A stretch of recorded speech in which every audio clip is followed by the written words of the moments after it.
Hey Zeno. Hey Tyrant Tyrannosaur. It has been a long time, has it not?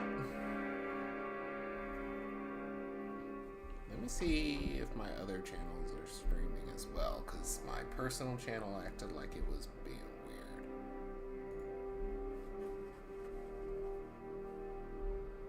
weird. Oh, it says it is.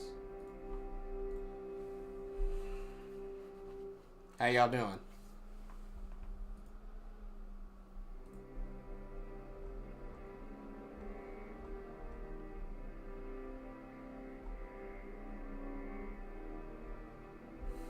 It has been. It's crazy long. All right. Let me know if the sound is all right. It had because it's been so long since I've done this. I don't remember the settings. Let's see here. It has been good. It has been good. Um, I think it's been just over a year since I last streamed anything. The last thing I streamed at all was Tears of the Kingdom the day it came out, I believe. Also, the last time I streamed, I wasn't married. Now I am. Last time I streamed, we did not have two cats. Sorry, Raven, I forgot your YouTube name. Because it's been that long since I've done this. But yeah, now married, two cats, and right now I have plenty of time, so I figured throw some Pangea work on the YouTube, since I haven't shown any of it in a long, long time. But I wanted to start with development of the new map. So, I say we get into it. So, one of the things that I've been trying to do is maintain the shape, obviously.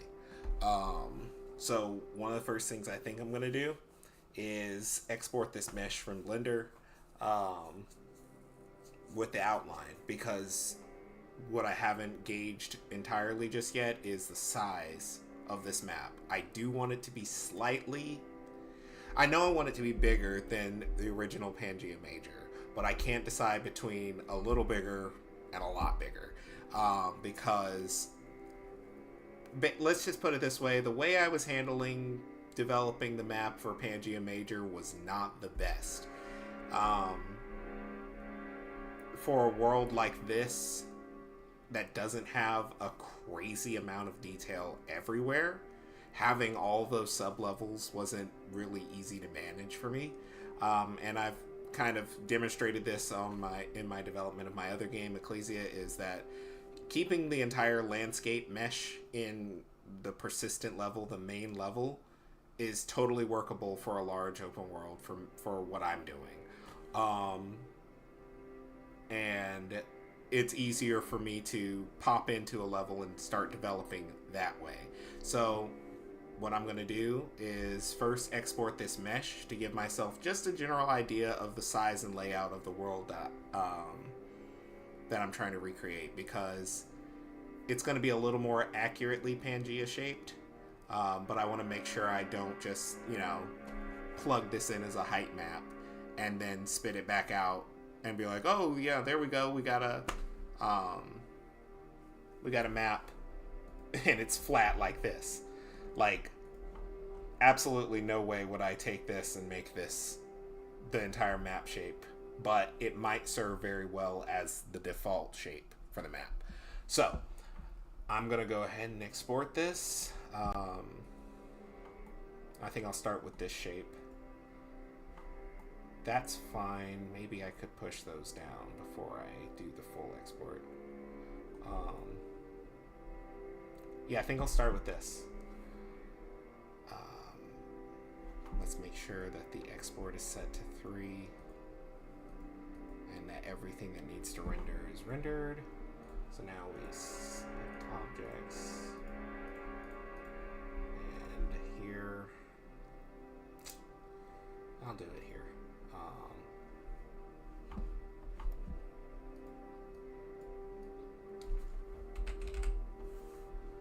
So tell me about you guys. How has it been for y'all? Because I have not heard from many of y'all as much as I would like to have in these past little over a year. Um, so tell me how it's been with y'all.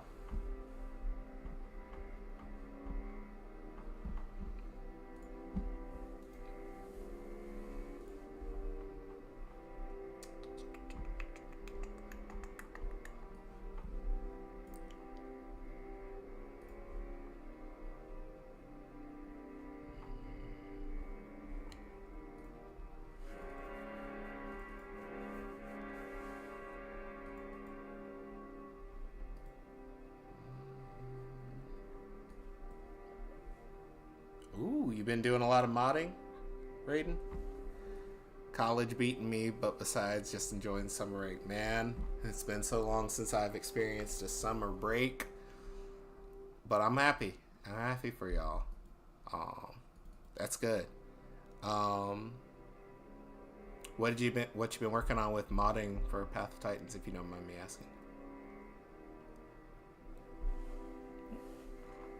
One of my cats came in here.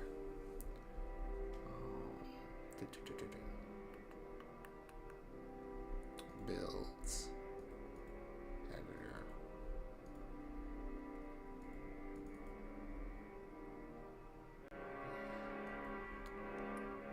Here's the art depot. Let's get this model in.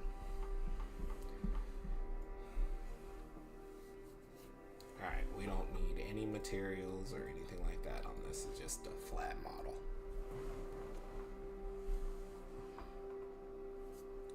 I heard recently Path of Titans is like surpassed the Isle as far as, you know, consistent player base. I didn't know it was on literally every platform, so that's huge. Because the Isle is huge.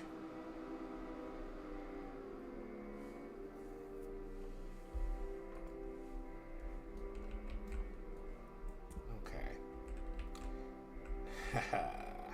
There's some extra stuff I plugged in here, but that's all right. Oops. Let's check that. Okay, seriously. There we go. Now what are we looking at here?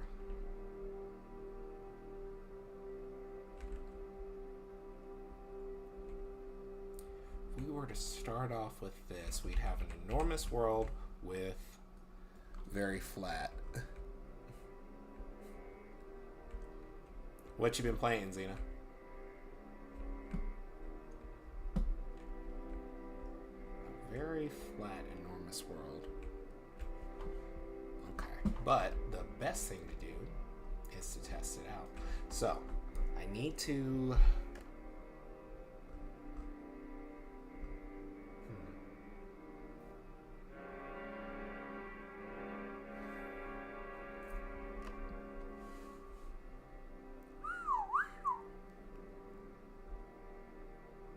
That's crazy. That's a lot. You've been working.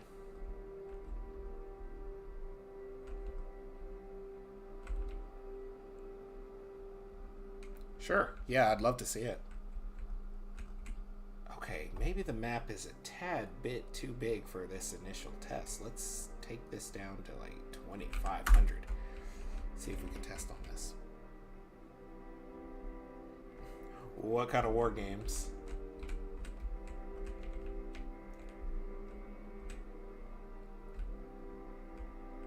Let's see here.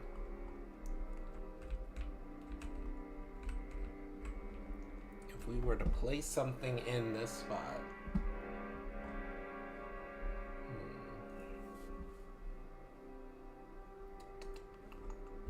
Blueprints. That's not where I put them.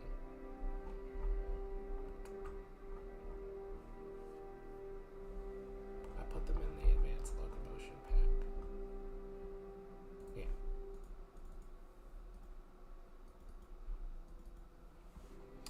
Alright, let's test it with a big carnivore.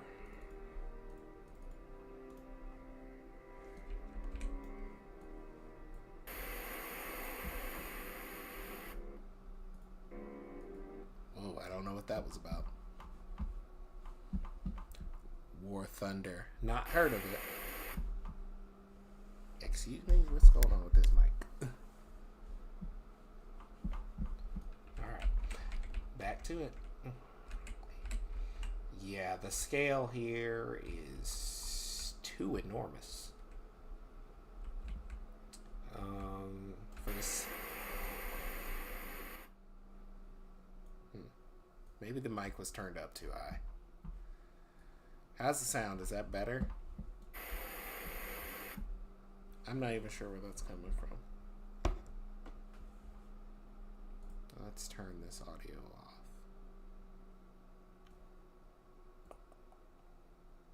Alright.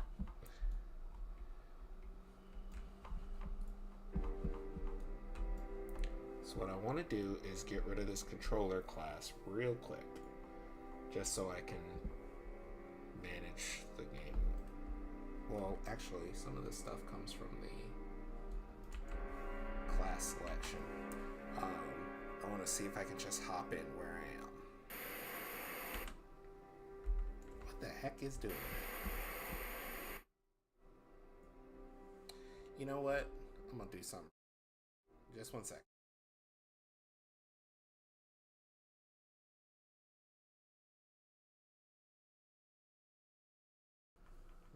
I hope that gets rid of that noise. Let's see. Right about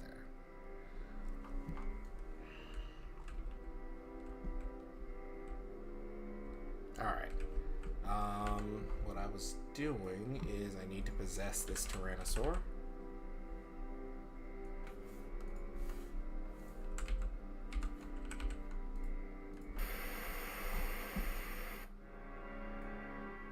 I wonder if it's time for a new mic.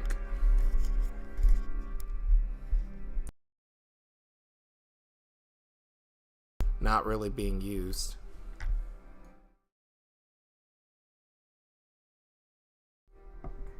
What a shame. Oh well, we'll make do.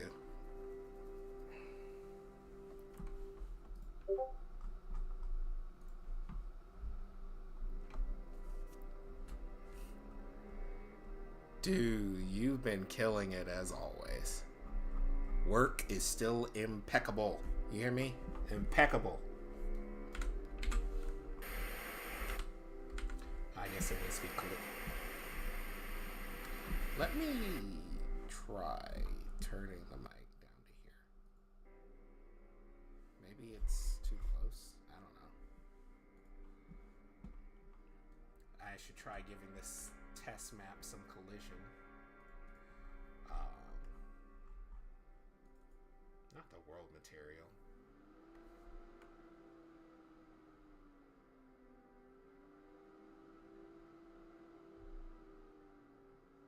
Now, why do you gotta struggle to load up the world grid material when it's already being viewed right now?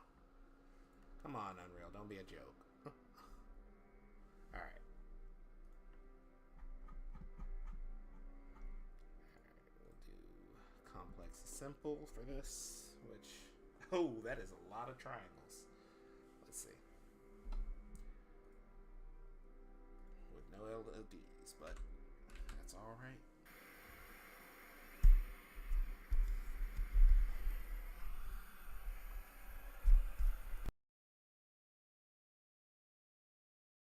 I'm missing something.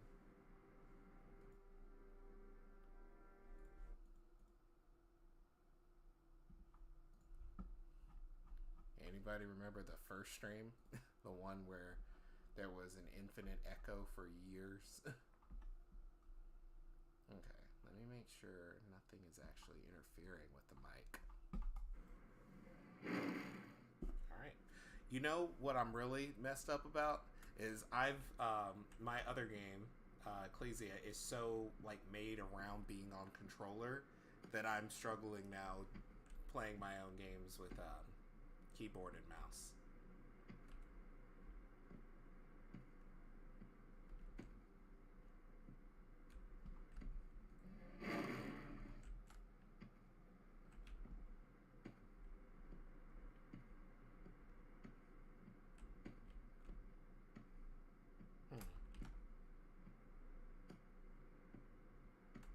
looks like it's struggling just to get up to top speed, and I don't know what that's about.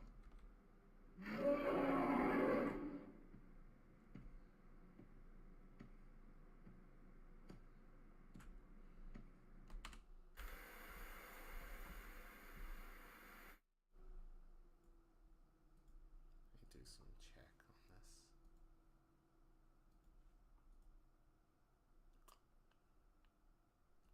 I'm gonna try and switch this mic over to my webcam mic and see if that works. Can y'all hear this? Is this all right?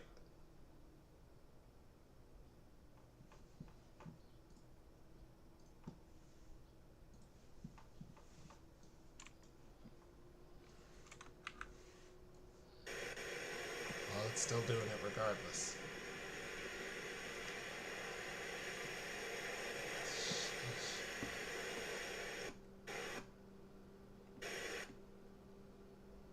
I wonder what that is.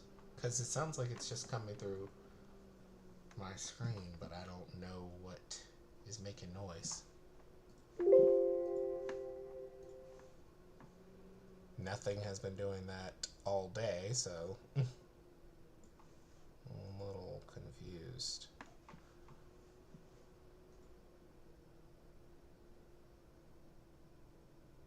Okay, I didn't tell it to close OBS.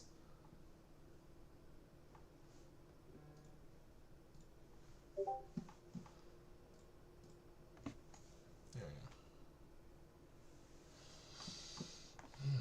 Well, as long as it's a little more normal now.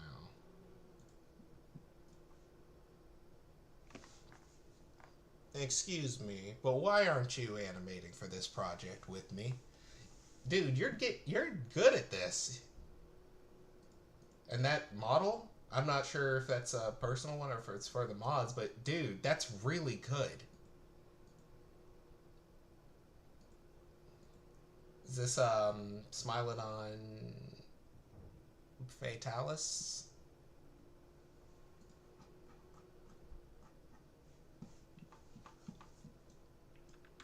Alright, let me try possessing the nano instead.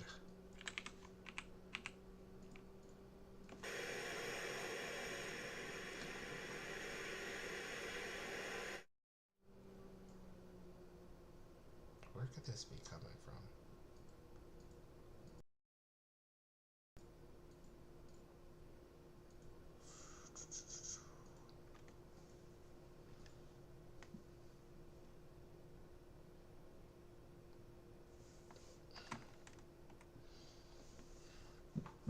Oh, life goes on.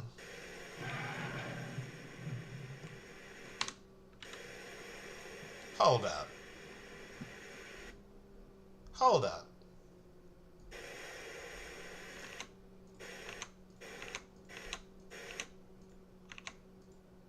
Something in the editor is doing it. Well, what? What do I have that makes editor sounds?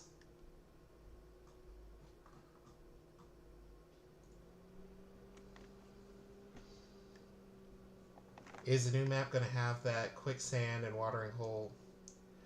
Yes. Like, okay, so personal project. Well, it looks great, dude. Like, I can't wait to see more. In fact, I might have something where that it doesn't require a saber-tooth cat, but it's a saber-tooth-like creature, and I might need some design feedback on it. But the new map is going to have watering holes, mud that you can get stuck in, tar pits. Basically, I feel like a lot of open world games, especially in our genre of dinosaur open world games, really struggle to just give depth in the world. Like, stuff, the world responds to you and you respond to the world. And so that's what I've actually been working on with Ecclesia for the last, I don't know, about a year. Is interactivity in the world, and I mean like everything from physics interactions, weather. There are a lot of things that go on, like even elemental effects, lava, poison, stuff like that. And yes, we will be getting seasons back in. And this is a little ambitious, so, this isn't a promise that this is coming, but I want to have it where there's different times of day in different regions. So it's all based on what biome you're in. So if you're in an Arctic or an Antarctic biome, the days may be shorter or longer depending on the time of year. Like I said, that's ambitious. I have to make sure that the time of day is controlled server side, but still changes for each individual player based on where they are in the map, and so it's a lot to do. Like, no joke, it is a lot to do, but it's something I've wanted to do ever since I decided to include Antarctic and Arctic formations. Okay. Now, I was trying to find the source of that sound, which it might be the lightning storm. I think I know something that's wrong here is the ultra volumetrics is gone. At least to some extent. Part of it is. But I'm going to find the source of that annoying sound real quick. So it stops plaguing us. It seems like it happens when I start something.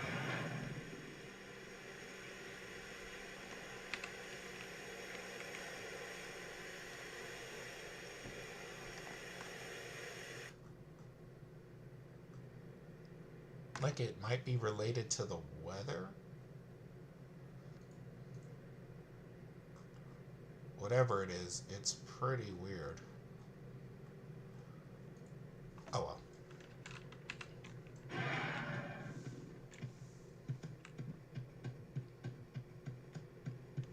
This actually might be somewhere in the range of what I was thinking of for the size of the world.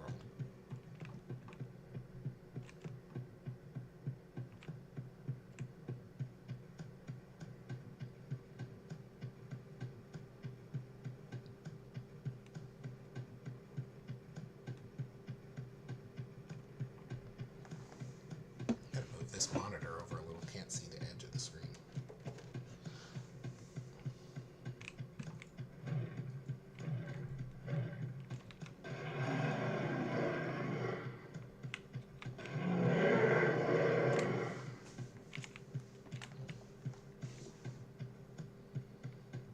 Yeah, this might not be half bad for the scale.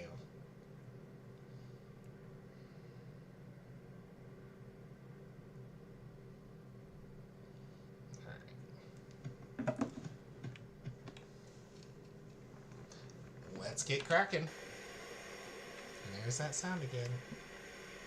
It's got to be a UI sound.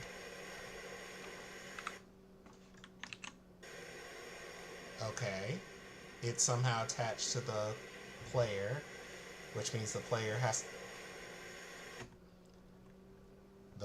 to have a sound effect in here somewhere. Here we go. Song component. It's got to be this, right? Okay, so let's go to the main thing. Sheesh, that is loud.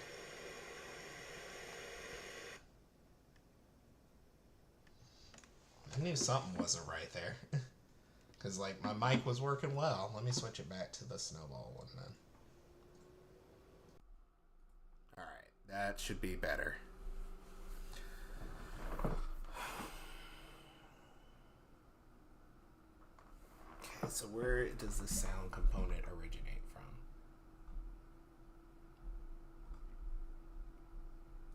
It's inherited from this. So probably here.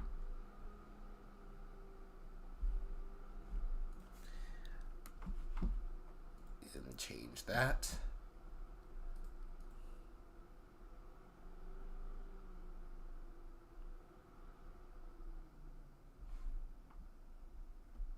Oh, darn it. It's the assets are locked because of the lack of source control on some of them.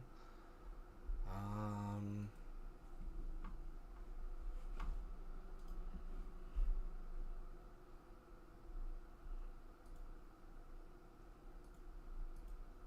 there we go. All right, now that should be fixed because that was annoying. Now I should be able to run around without. Maybe I should just get rid of the sound component. That'd be better. I don't even remember using this for anything. This must have been a new test that I didn't complete.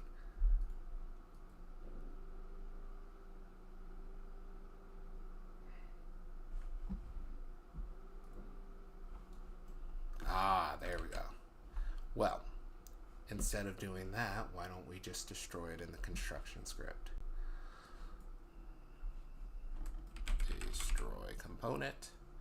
Goodbye. You have plagued mankind for too long. Alright.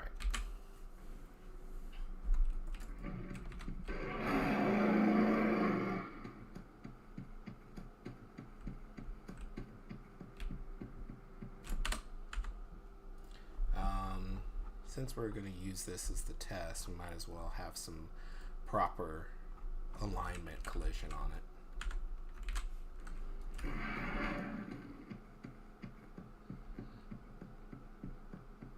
Yeah, the whole purpose of this new map is to add in all the stuff that I didn't even know the beginning stages of how to do before. It's way easier to add caves now than it was in the past. Well, that limited landscape knowledge that I was working under. But I've added so many in my other game, it's crazy. Okay.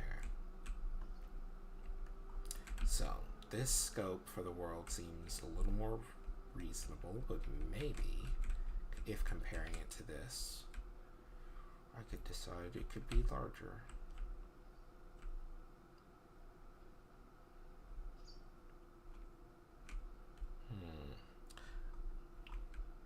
What do you guys think on the overall size of the map? Little larger, little smaller? Which way should I go with that? Either way, biomes will still be very much more self-contained, kind of like the first map, but maybe a little more natural blending between them. So if the size of the map is agreed upon, then I will start sculpting.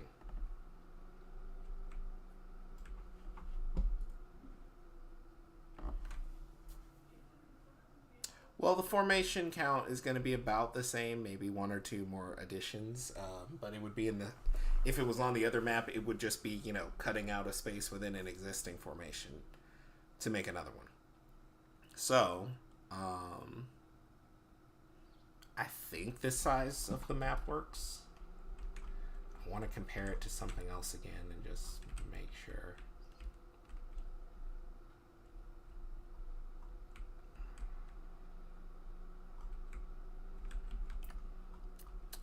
I guess I'll do a preliminary check on the size of the map.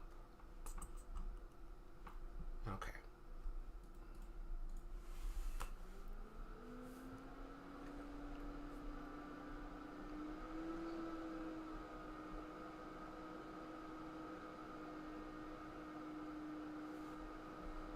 And of course, it's got to struggle to do this. New landscape.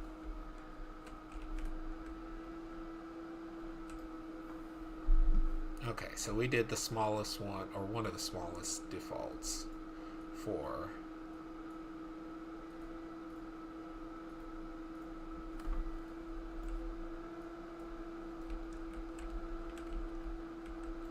so this is the largest base size.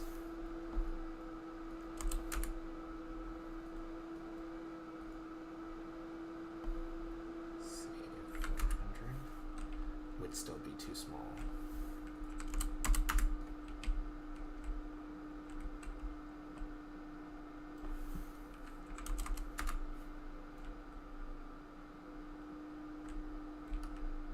600 would give us the entire scale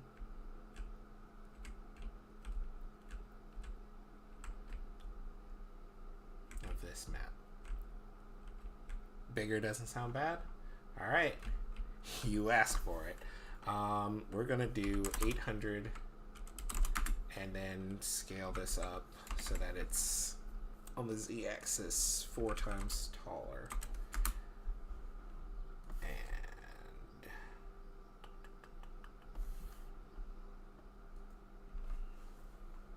this might take a second.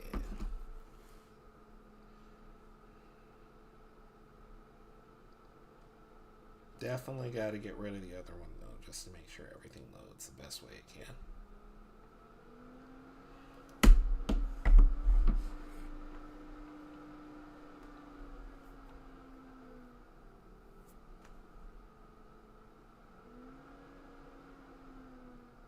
All right.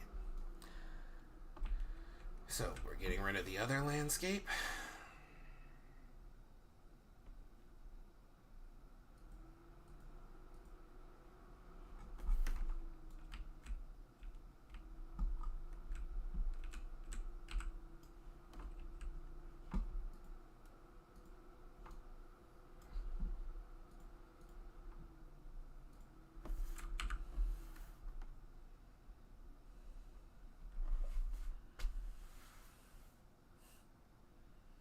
Hey, Dinosaurian.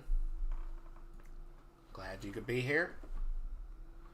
Okay, so if we're making the map a little bit bigger, then we'll take this from 2,500 to 3,000. Maybe do 3,200. All right. So now the entire map should easily fit within the scope of this. So I guess the first thing we want to do is get the outline right.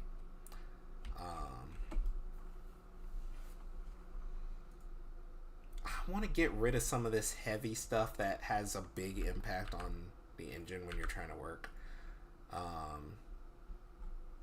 Stuff like the water system.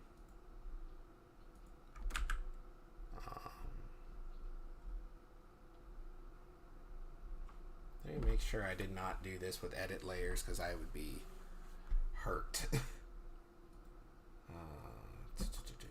It's here.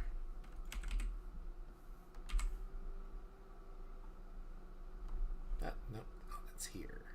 Okay, it's not. Because I hate edit layers. They just slow. Slow in the engine all the time.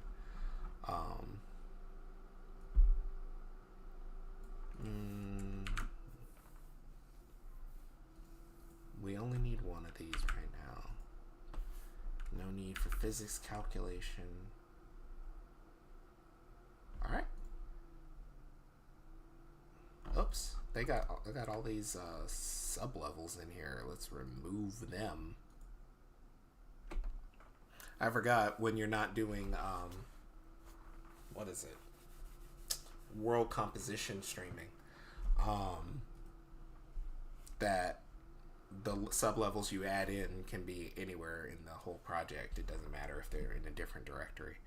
So now we have a cleaner version of the reboot map to start working from. And when it's done putting up a fuss, we'll start sculpting. Now, because we scaled it up, it's still going to take a while just to sculpt what we need to. Because that is the default largest size for the sculpt. So we're going up to here. So first thing is we're going to sculpt up. Actually, we need some sand so we can see what we're doing.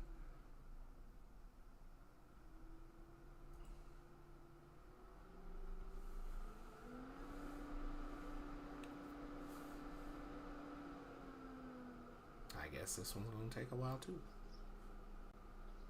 Tried to get a lot of stuff loaded up before the stream because I know Unreal likes to take its time when you are loading stuff up for the first time. Okay. Sculpt up. And then from there, we'll use this flatten. Actually, yeah, that's fine. That's fine.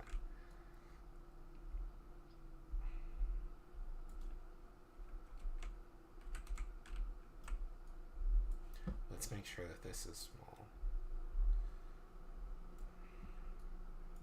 It should go above the current terrain, so if we got to do that, that's fine. Cut this in half for right now.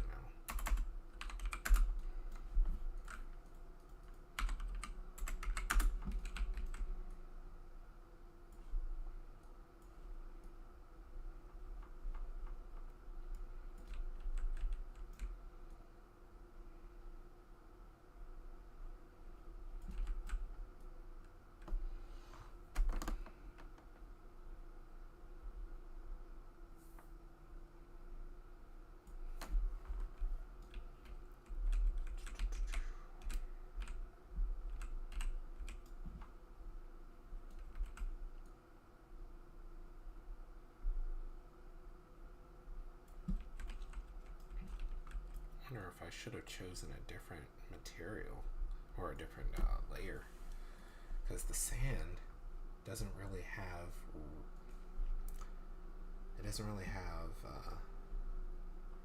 rock built into it the right way.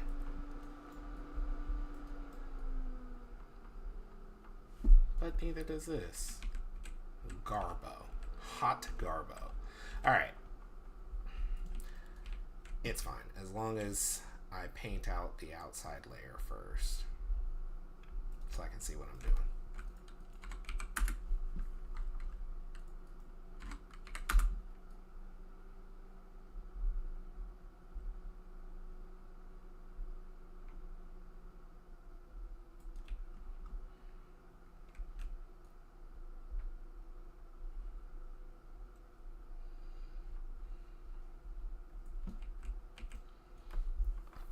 I guess it's time for some music now that we realize that's not the problem.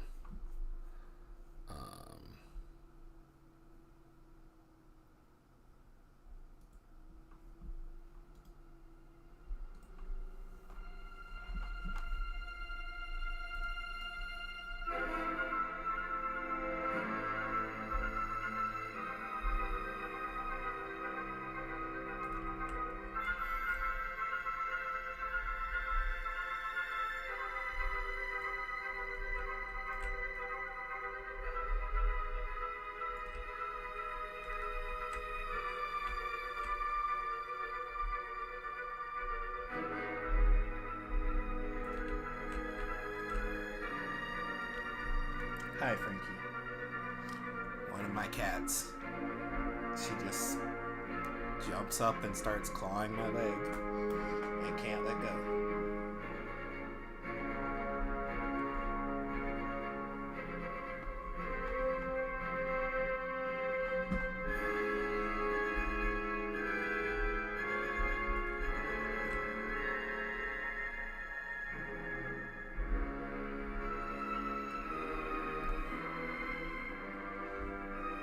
See her tail. Say hi to the people, Frankie.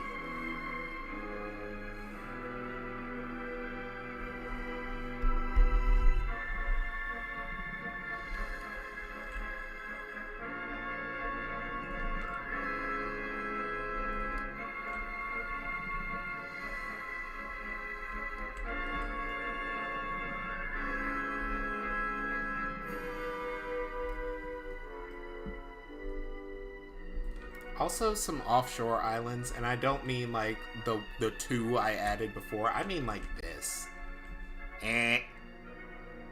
Stop. You're gonna knock my microphone down.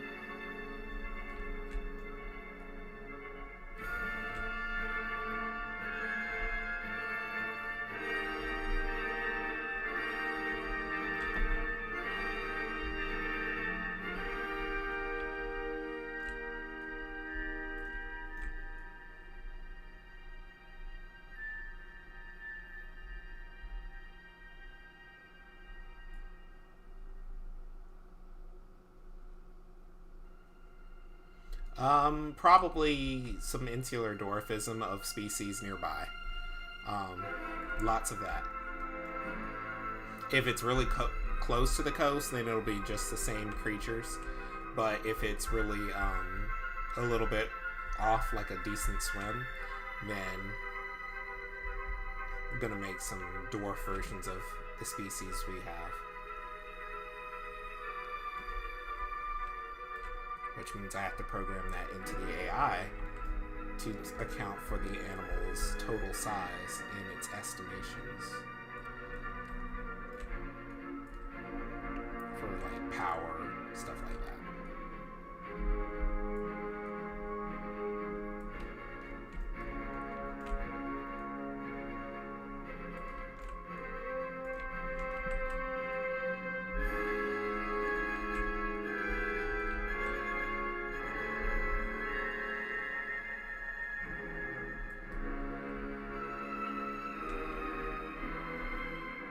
Okay, do I have the whole outline done?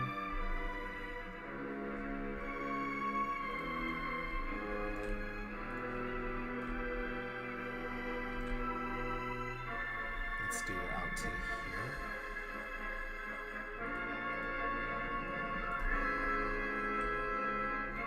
That's good. Alright.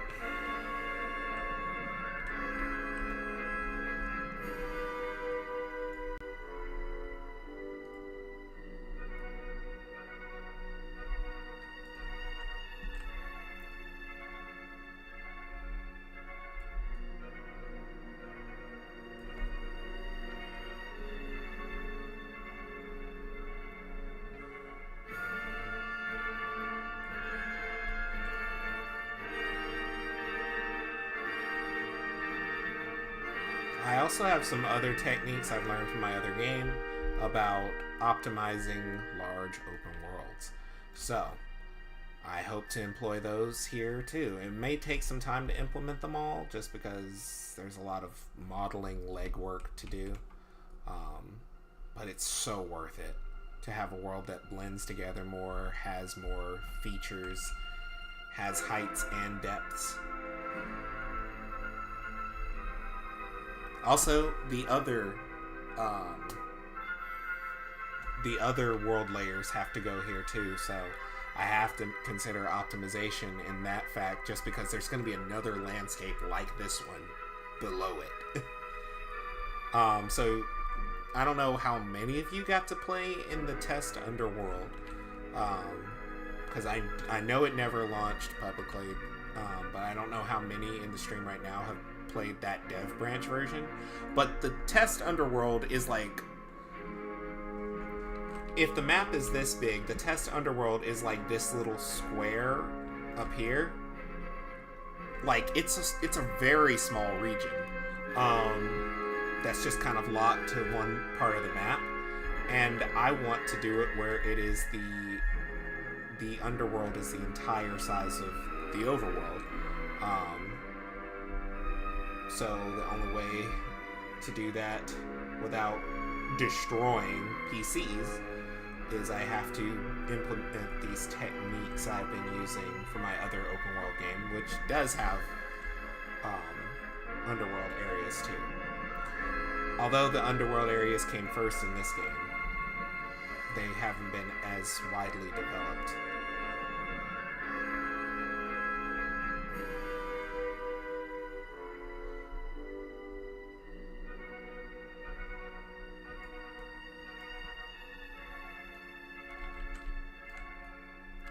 First thing we do is block out the space. I wish more dinosaur survival games had these. I'm not trying to knock the idea of using something like Jaya or World Machine or anything like that.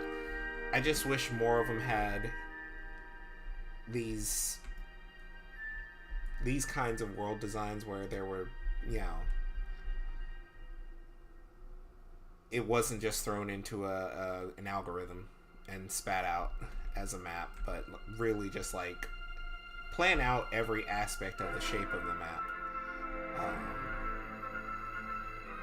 And I'm not saying that they don't plan them out at all, just a lot of times it does seem very, you know,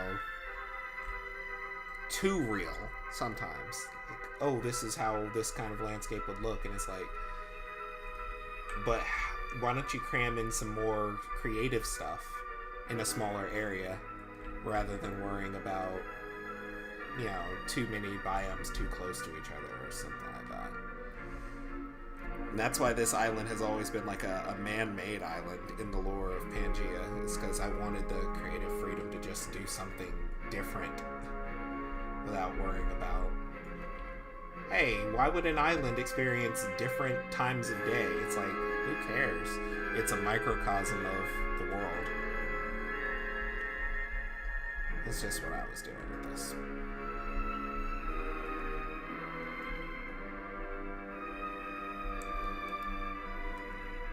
But yeah, I'm talking a bunch of islands, you know, like it's gonna be great.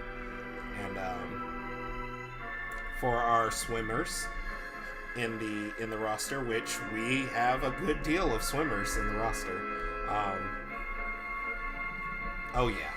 And Raiden, if you're still there, I had a question about Spinosaurus. Do you plan on remaking the Spinosaurus at any point?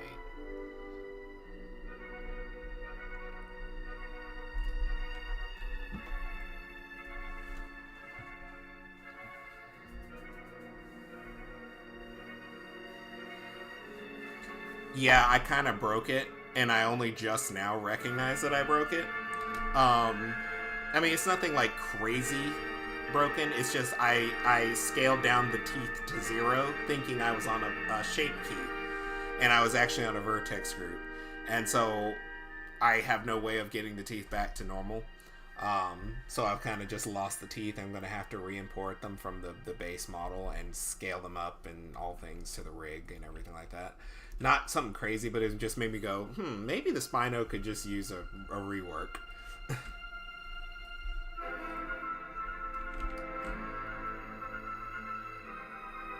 So if you have the time and wanted to crank out a new Spino, that'd be great. Also, I remember a Spino you showed me, like, was it a few months ago, or it was maybe sometime late last year, and that Spino was amazing. So I know you can make a great Spino.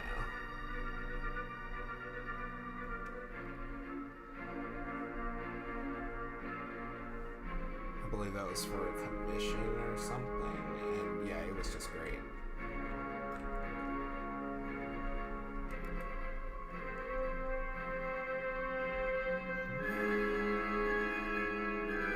Let's switch songs.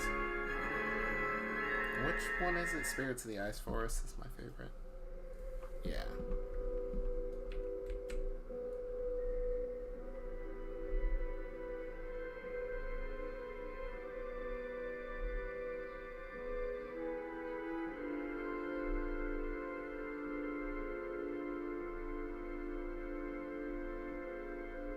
This is going a lot faster and smoother than I thought it would. It's really not giving me trouble trying to sculpt, and I hope it doesn't try soon.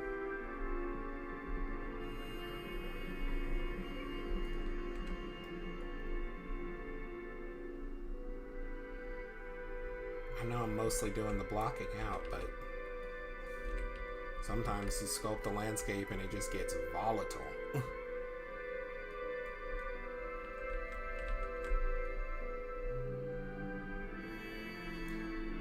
I know most of you probably never got to see the original map size, not the one from the first demo, the one that never launched anywhere.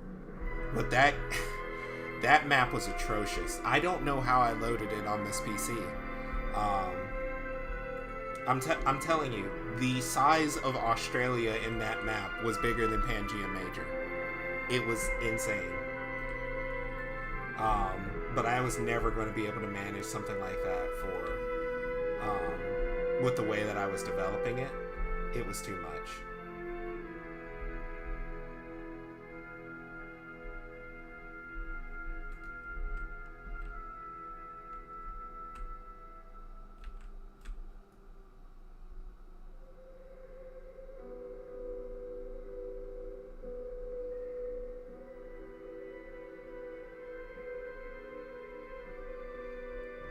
almost at the point where I can start previewing this.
Okay, that looks right.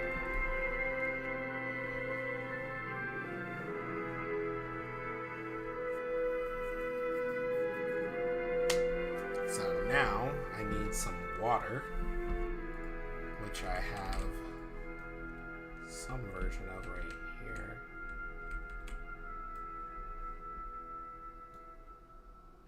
What is this? No way. This can't be.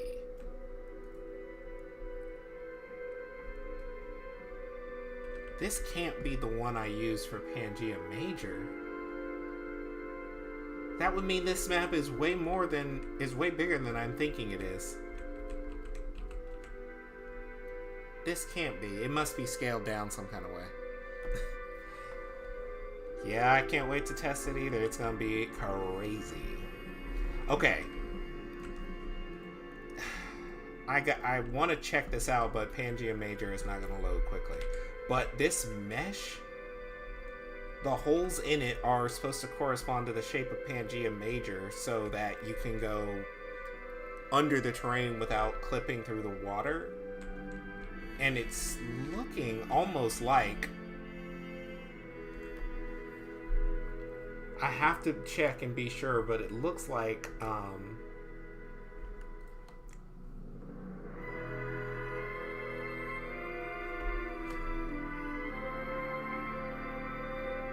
like, this map is...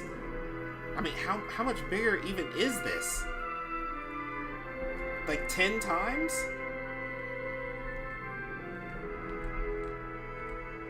That can't be right. There's got to be something off with the scale here that's being missed, because... I mean, I could always just throw in the,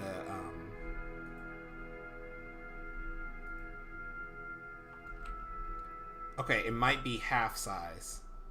But if I threw all of these area climate checks in, they are supposed to be to scale. With the world. So if I threw in Antarctica.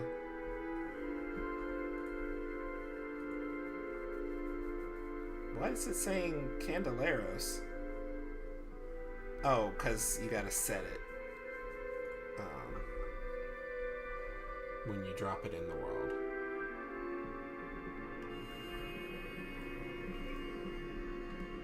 There's no way. If this map is actually that big, did I make a mistake? Oh well, we're gonna find out, because it's performing fine right now, and as long as I use the same techniques, it'll be fine. Okay, so one of the most important things to check right now is caves, and can caves be done quickly and painlessly with this system, and it looks like they can.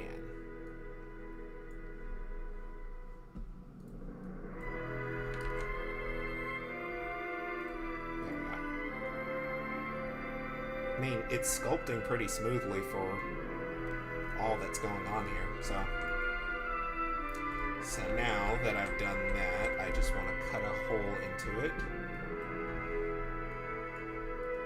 See what size the hole has to be before it's recognized. Oh, we're in business.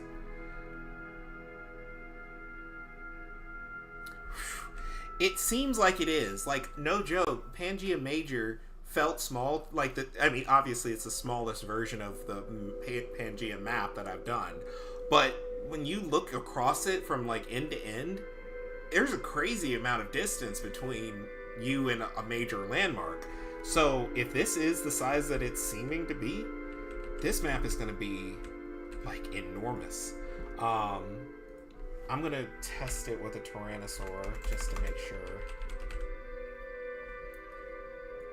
Oh yeah, this is okay. Let's just do one square cutout, like, and see. So this is the smallest cut we can make in the landscape, and it's slightly, it's about just enough for a T-Rex to go through.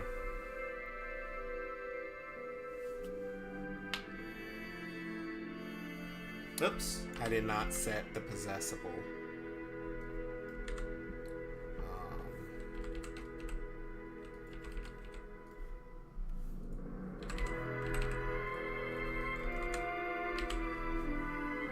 Yeah, if this is...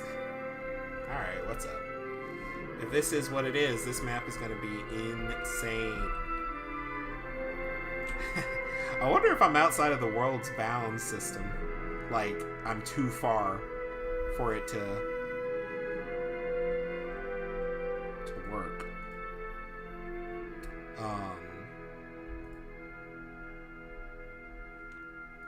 Worlds. Enable world's bounds check. Yep.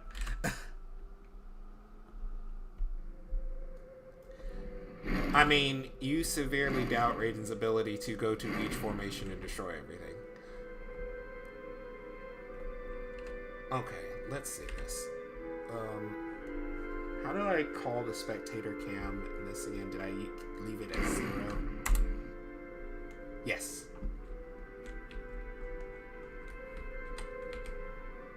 Come on, faster.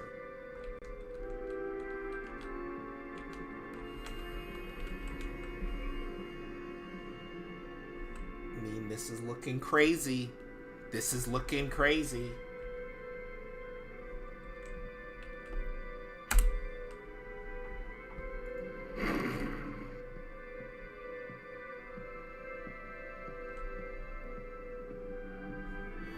This is like the size of the world in that demo, the first demo that came out. Maybe a little more.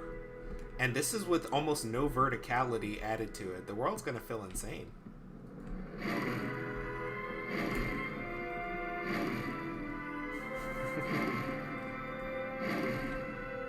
Yes, I would play the Jurassic Park theme song during the stream, but I don't want the stream to get taken down.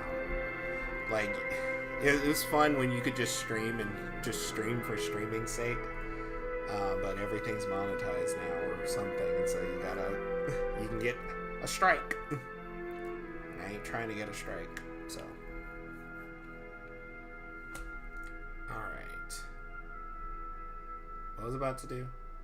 I was going to tinker with the lighting a bit, because the skylight is a little much.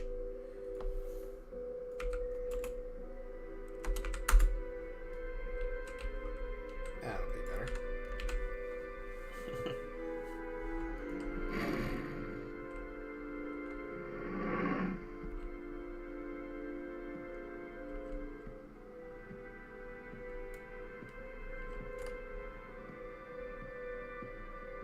That volcano is the thing that's going to be, insane. So where was I going to place the volcano? I was going to place it right here. So let's start sculpting that. Because Hey, thanks for subscribing, Devoid. Appreciate it. The size of the landscape this time. That wasn't what I was going to say. It was about the volcano. Oh, the purpose of the development today is to block out the shape of the world. It's not going to get it exactly right, but it'd be nice to get a good portion of the way through.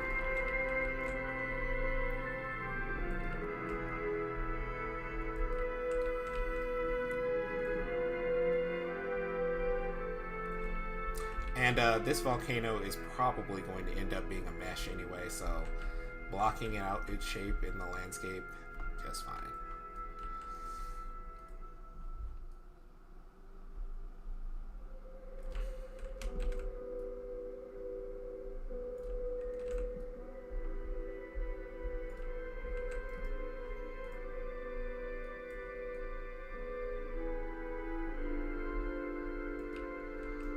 I need to put some X, Y, and Z coordinates in the game and see what the actual scale is when you're playing, like, certain things. So everybody else can tell you where to go find stuff. Like, wouldn't it be so much easier to find water rather than having a very dedicated member of our community make a water map? Because it was hard to find for everybody, including me. You can just plug in the coordinates. That would be great.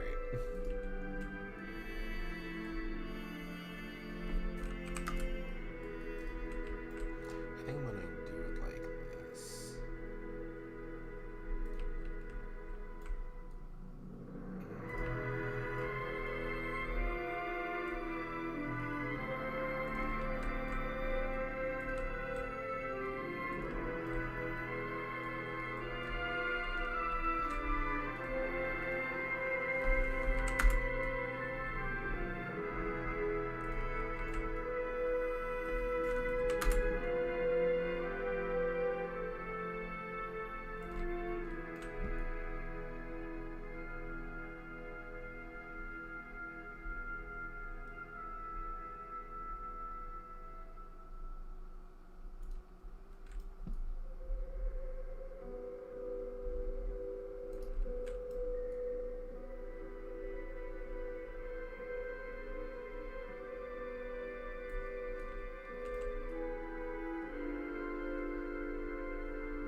Yep, that's a good place to put the volcano.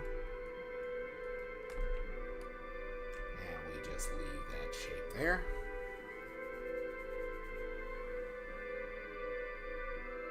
Yes, that is also the plan, is to put water where you would expect to find water. Like, rivers run down from mountains.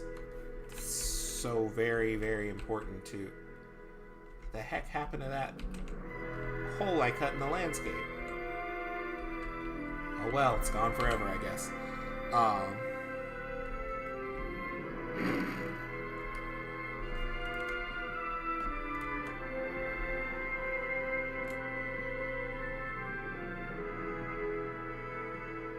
Wonder how long it's gonna take to get over there.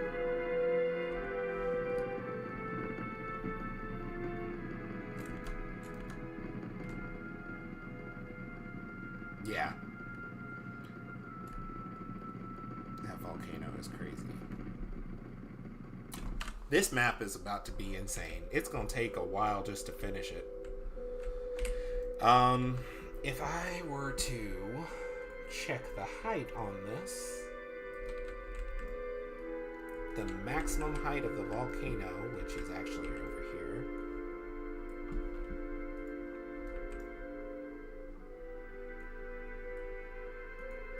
divided into 100.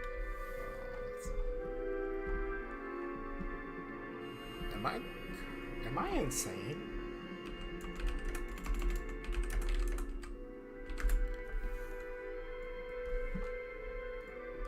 Divide that into, and then divide that into. Come on, Google. I just want to know how many feet that is, to be sure.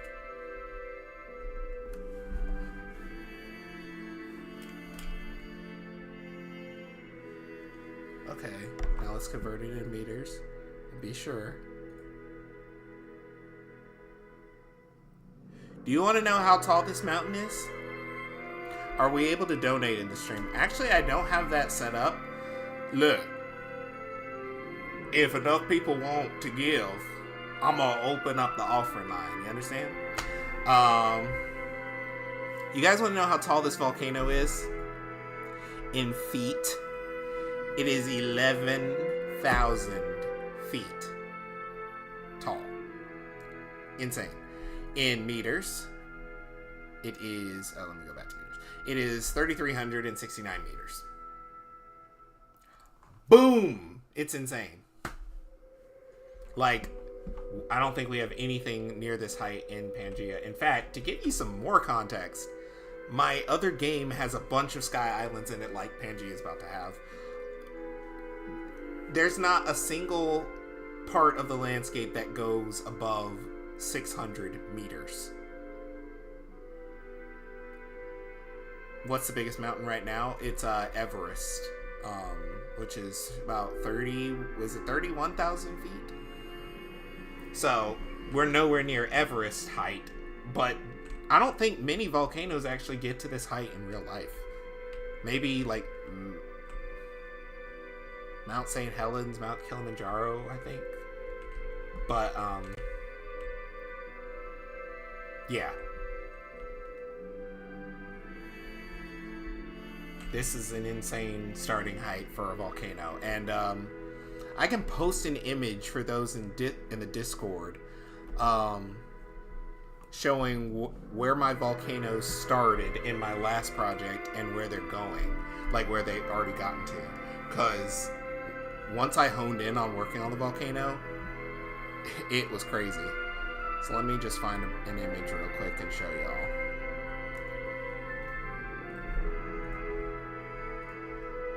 I'm gonna put it in Pangea General in the Discord. Actually, I'll put it in Gen Topic, because it's not necessarily Pangea related. The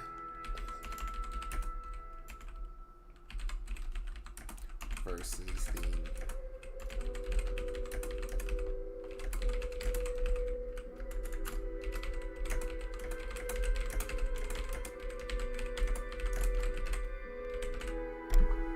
grab the new image.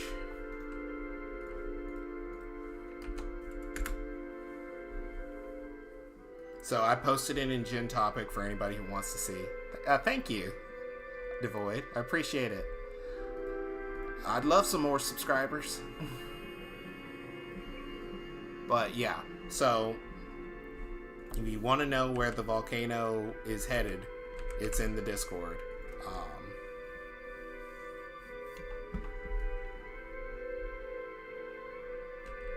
Because once I started polishing the volcano, it was popping. It was popping. You understand me? Alright. I'm going to have to fix this where all these letters are appearing on the rocks. I think I have to change the material for that.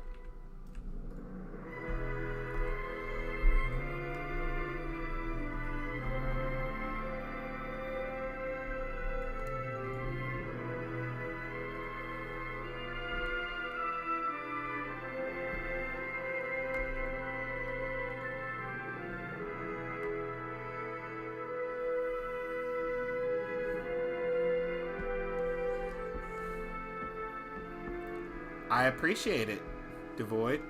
I really do. I don't know where you could do that on my YouTube.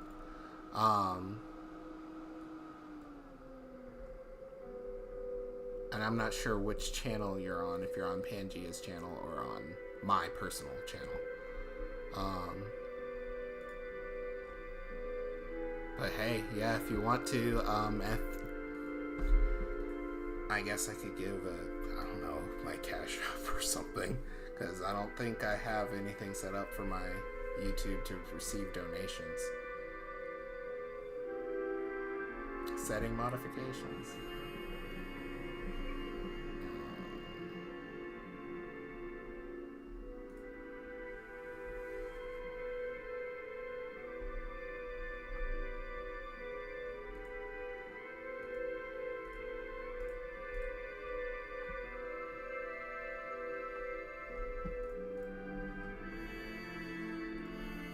I don't think I'm monetized yet, so Don't think I can do that.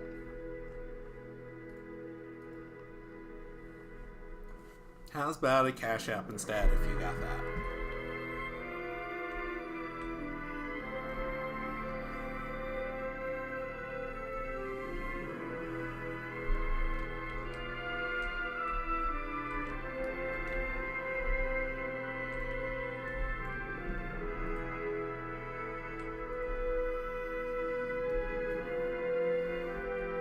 Oops, that is dialed up way too high. So let's start. I don't want to clean things up too much because this is supposed to be blocking out level stream, so.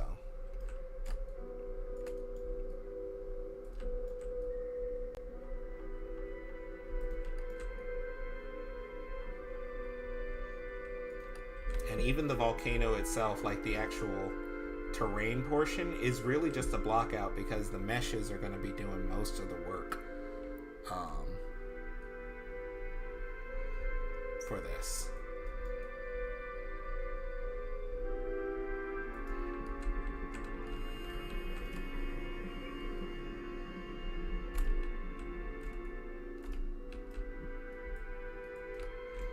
Maybe we'll just make the edge of the volcano a little taller.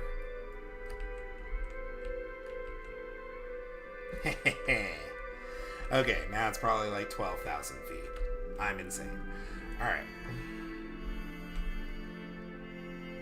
Now, you can't just add mountains like this in isolation. You gotta make them a part of a range, like was suggested earlier.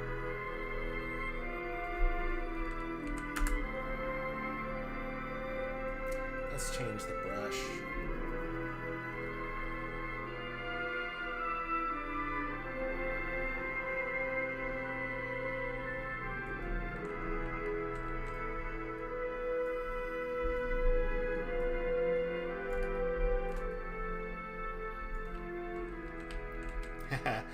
How about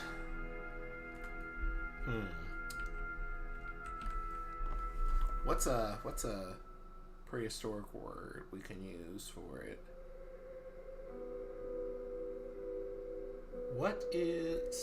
Does the meteorite that killed the dinosaurs have a name?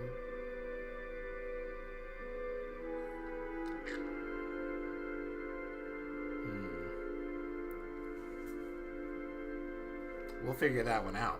Because you're right. You're right, Zeno. How many dinosaurs did we make? We made about 60, I think. And then with AI modifications to the copies, we have 120 AI. This has to be smooth before I can progress properly.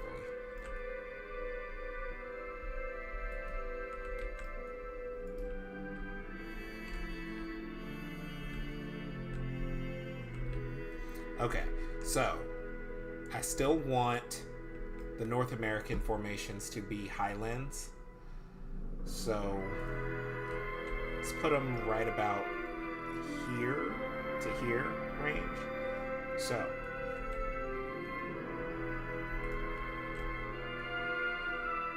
Hell Creek.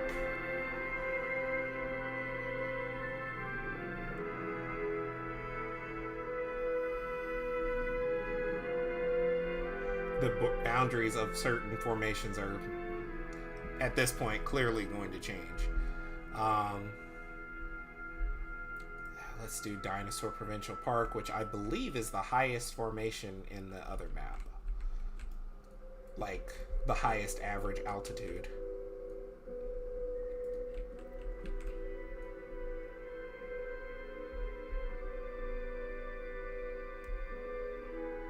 And then it blends down into Elkhorn.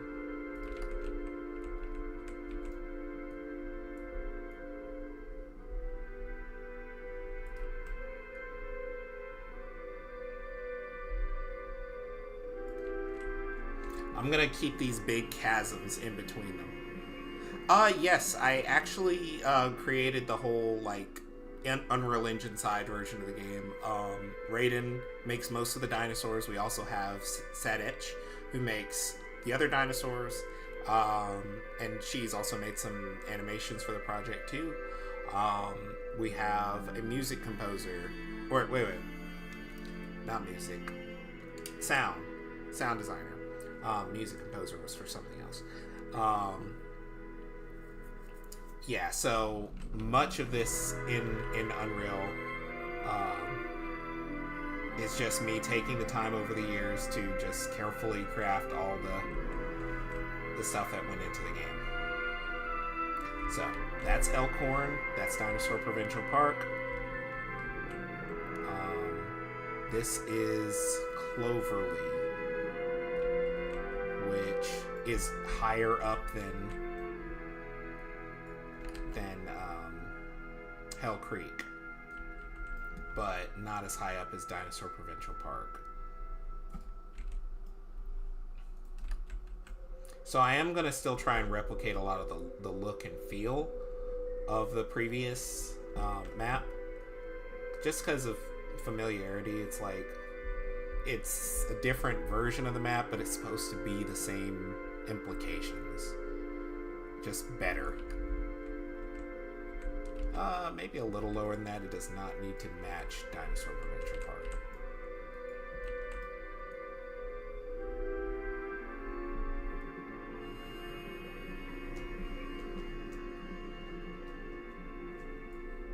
Stop scratching that, Frankie. Frankie. Francesca.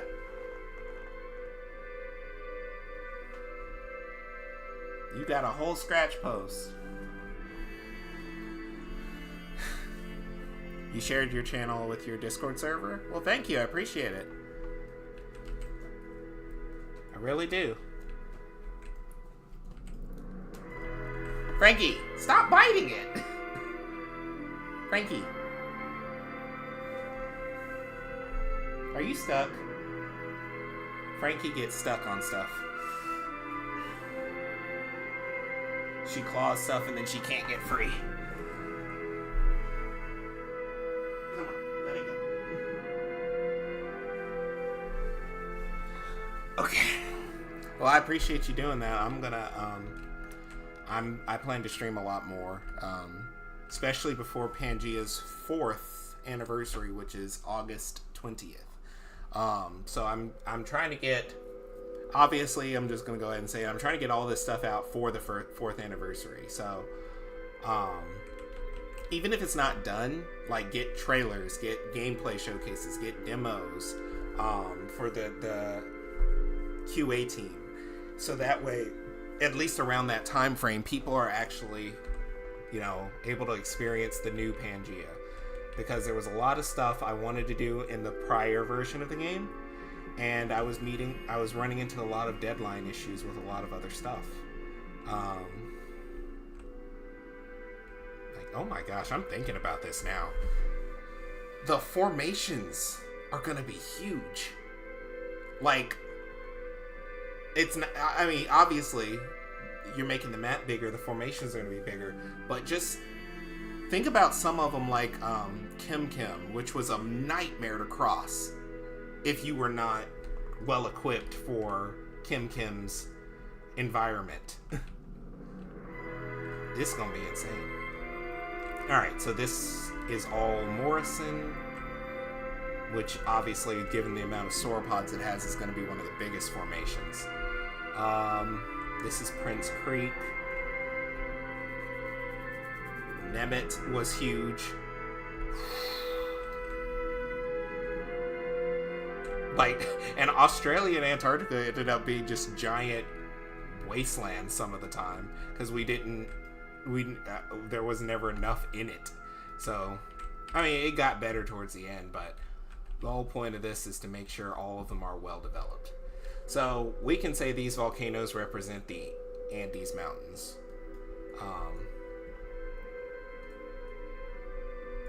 So, let's do that.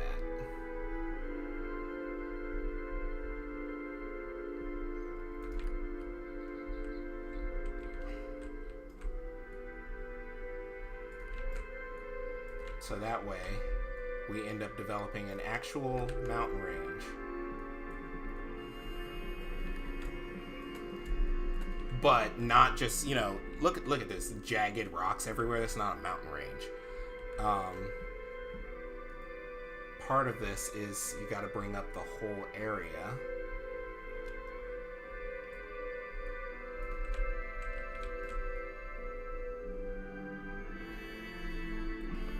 Like, as an average, bring up the whole area.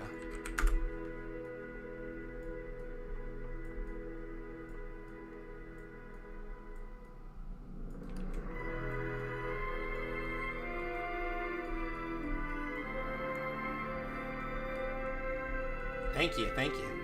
Once it's done, it's going to be a lot more polished than this.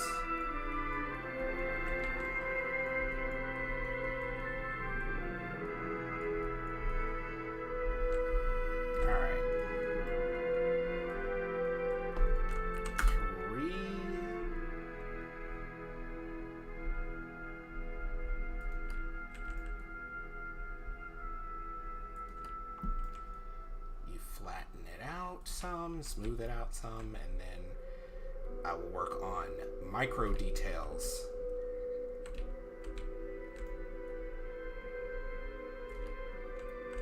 It's a little bit more believable.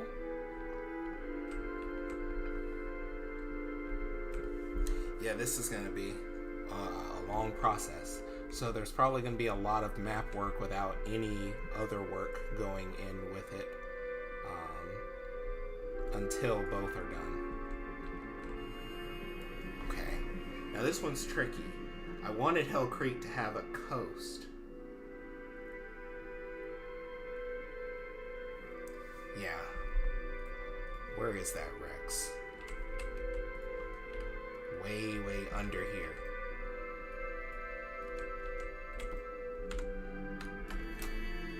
Let me save first. I'm going to tell you something, map development is a lot of patience, because if you rush it, you're going to end up with something you're not satisfied with, and also that you don't want to change for a while. How do I change this or fix this? Let's do that now.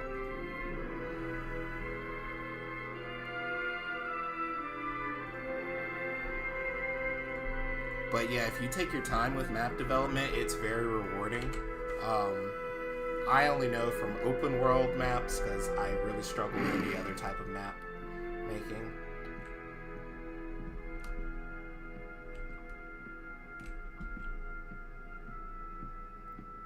So looking at it at first glance, it may not seem like it's that large of a formation, like this whole leveled area is Hell Creek. But a lot of Hell Creek was multi-layered. There's real verticality in that map. It is called Pangea Survival, and it is out right now, but it has not been updated in a while because I have been extraordinarily busy with other things for a while. But I have the time now, more than enough time, so I'm going to split my time between this and my next game project, which is due out next year. But Hell Creek had a lot of verticality. It had a lot of change in elevation. And so this is not only bigger, but it's going to be so much... Oh my gosh! This is insane. The change in this world is going to be drastic. It's going to be Jurassic. Hey, brave ones! Great to see you again. Okay, let's do that again and see.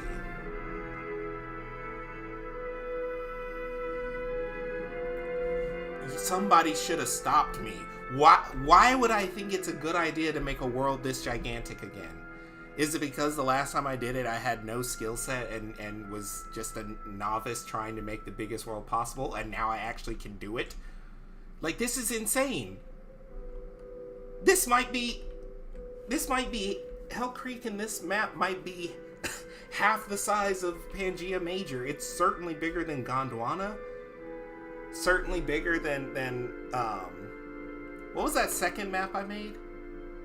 Was it called New Gondwana? I don't know. But that map, like North America alone, is bigger than Pangea Major.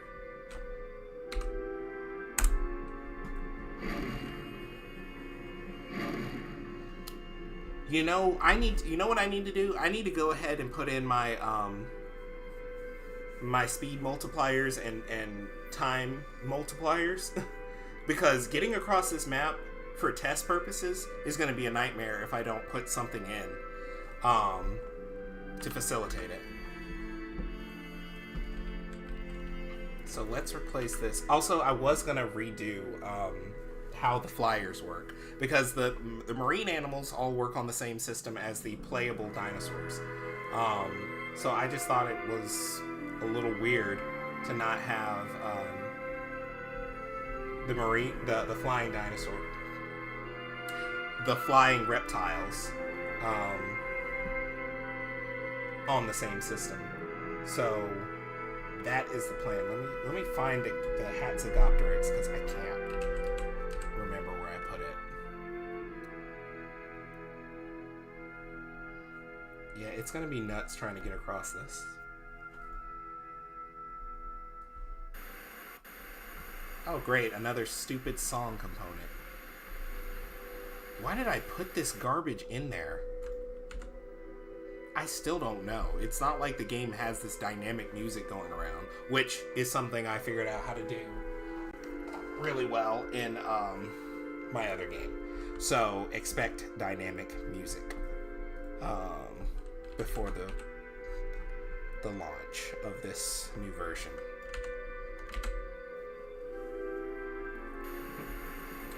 Oh my gosh, this sound bug. I need to get rid of it. Well, it's not even a bug, it's just a terrible feature.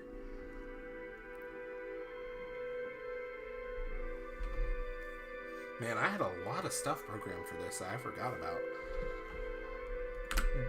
Oh wait, no, not delete from there. We delete from the construction script.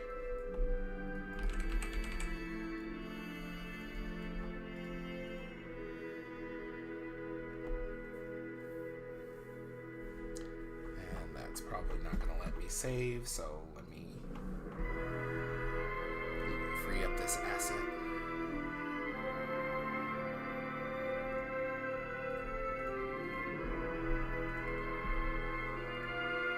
Alright, let's try flying around as a Hatz.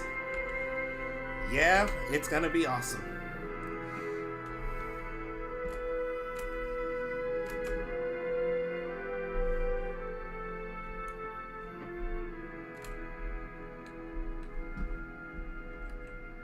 I mean, I don't even think at its current state that the Hatz or the Tropiognathus can fly this high. I might be doomed.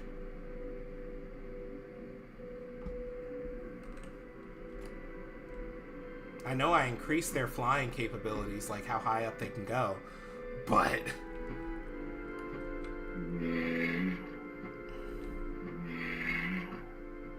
I made some new animations for the Hatz. If we make some good progress on this stream, I'll probably show some of the new animations I worked on. Yeah, a lot of. I think the flyers deserve to be faster. You're right. We can do a wind component, and that's actually really easy, because I've been working with a lot of wind in my current game, my other game. So you catch an updraft and then you catch a current in the air and you can fly twice or 3 times as fast or something. I mean, think about Giant of the Skies. You're really going to have to migrate for some food this time. Which, migration, that's still planned as a new feature. The only thing that's working against it is the new AI I was going to use. It just doesn't work that well for this. Like, it's buggy. Let's just say it's very buggy. It has some really cool features to it, like flying AI, like migrations, but The new AI I was using just has some bugs going on that I haven't gotten around. So I'm going to stick with the one I've been using since the start of Pangea. Yes, I am so doomed.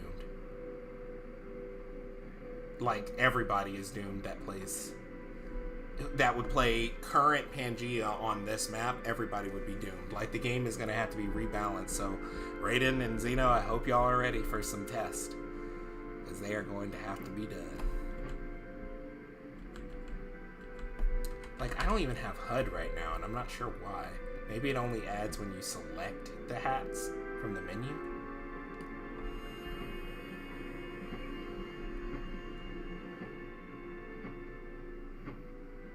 Like, it would be miserable trying to cross at this speed.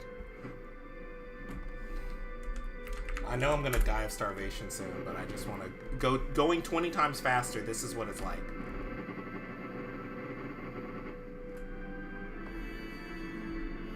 "20 times faster is the maximum you can speed up the game." I know I'm about to die of hunger or thirst soon.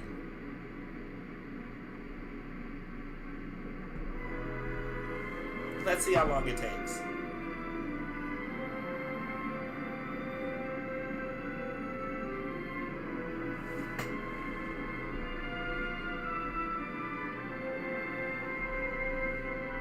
Yes, they do need a larger stamina pool.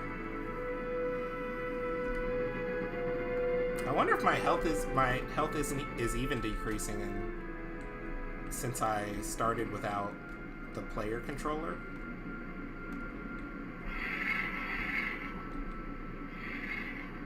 Maybe I won't die. But even still, this is going 20 times faster.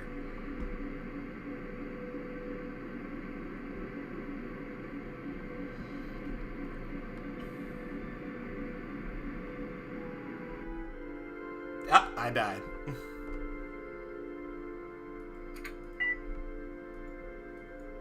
Bruh, I'm so far outside the map, it can't even bring me to where I need to go. That's insane.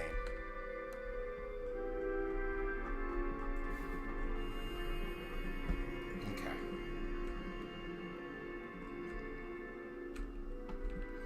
But I think the way this is going to work is it's going to be one area at a time being developed. Until, like, the blocking gets done first, and then it's one big region at a time. So, what was here? Kayenta.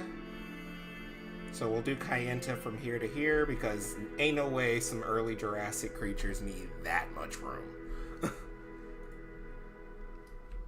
They are very low to the ground, so there's no reason for this to be much higher than it is right now.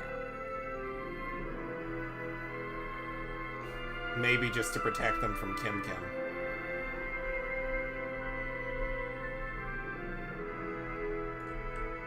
Okay, so here you have Horseshoe Canyon, which this time I make Horseshoe Canyon. I'm actually going to put a canyon in Horseshoe Canyon. I know, right? Crazy. There does need to be an ocean between these two, otherwise the Albertosaurs will take advantage of the early Jurassic fauna.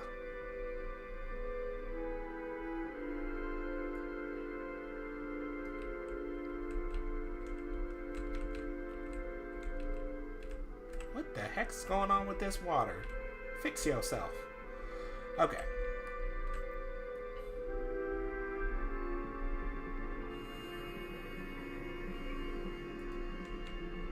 Okay, just to make sure that the ocean there is recognized.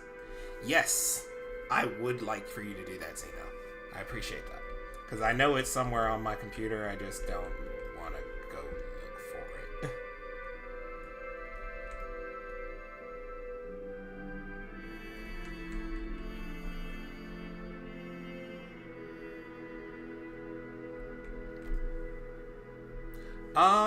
It's both.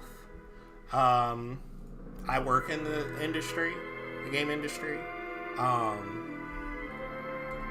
But for a long time, this actually was supplemental income.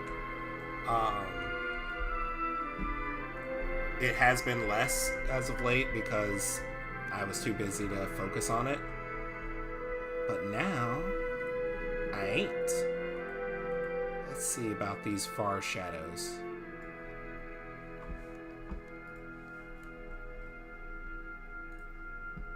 Thank you. Let me bring this up in another tab so I can see all of it. Okay. Thank you, Zeno. Okay. So, Dinosaur Provincial Park got a little bit of a nerf in size, as far as, volume that it takes up. Oh, I'm sorry. If you can get yourself some access to some good hardware, even small game engines like Blender used to have one, and then there's like Godot and stuff like that. They take you a long way in learning how to make games. So even if you can't use something like Unreal Engine 4 or 5, or even if you can't use Unity, starting with something small can take you a long way.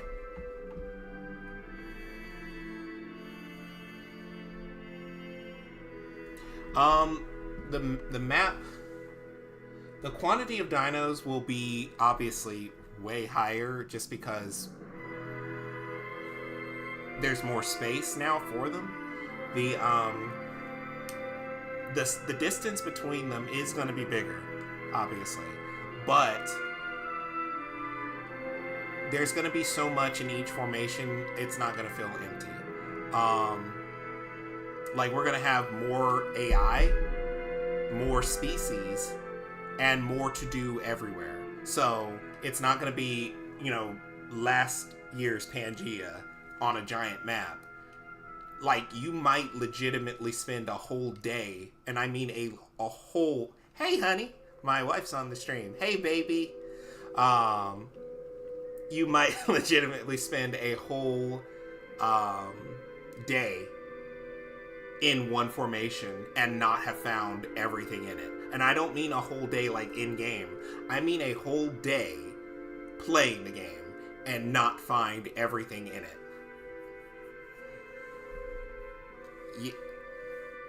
Yes, that's my wife. Sometimes my wife joins on my streams or shares them, and just... She's great, because she's so encouraging. So... Yes, there's going to be so much going on across this. And like I said, the map being bigger isn't just for, scale for scale's sake.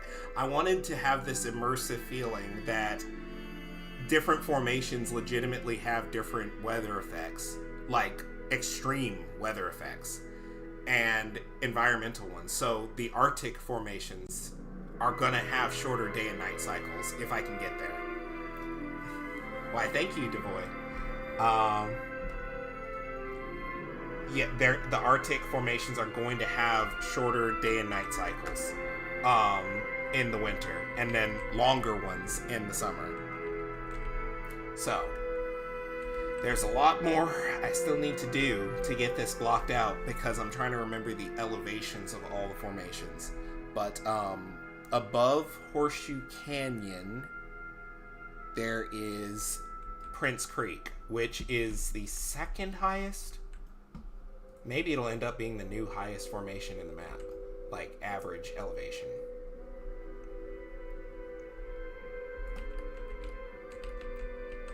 We'll see. I know there's a giant mountain in Prince Creek that's basically the center of the whole formation. So, the purpose of Prince Creek is to have lowlands that blend up into much, much higher highlands.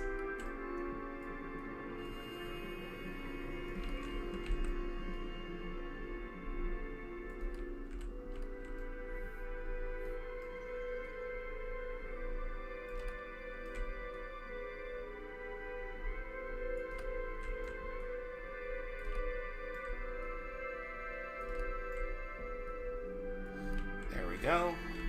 Now I'm gonna put a giant mountain in the middle of it. Just a rough version of the mountain.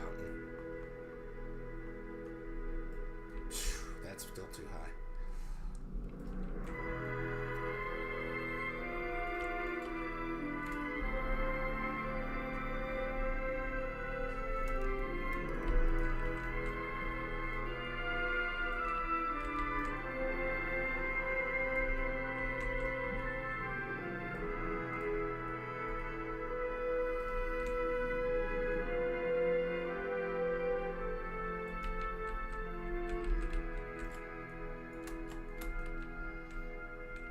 Yeah, that'll work for now.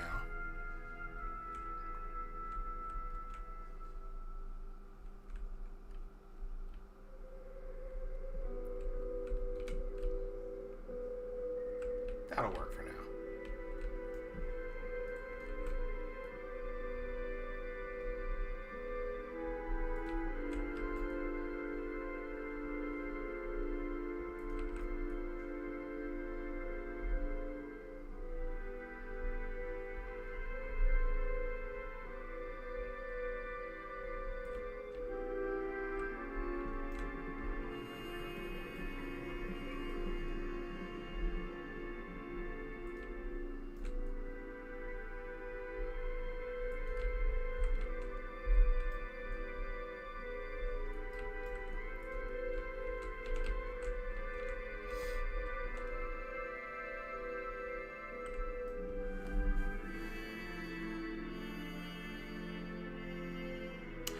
Actually, I use Unreal Engine for making maps, and I don't actually use any external program other than maybe Blender for blocking out.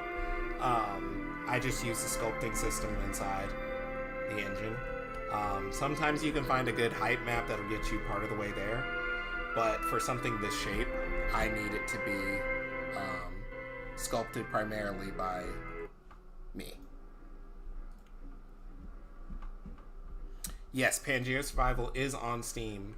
It is available, but this version of it won't be for a while. Until about August, I'd say.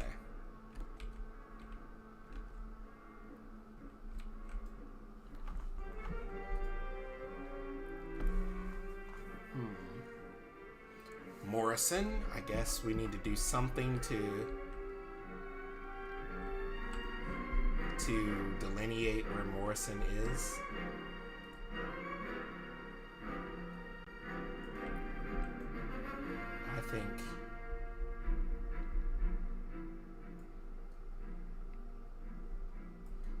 I think here is good. I mean, Morrison is just going to take up way more space than anything else because it's got a bunch of sauropods. Next to Morrison, you got Kim Kim going down this way. So, since we kind of took up a lot of that space, this can be like a new Triassic formation because we needed another Triassic formation. So we'll just create another mountain range here to protect the poor Triassic creatures from the Jurassic ones.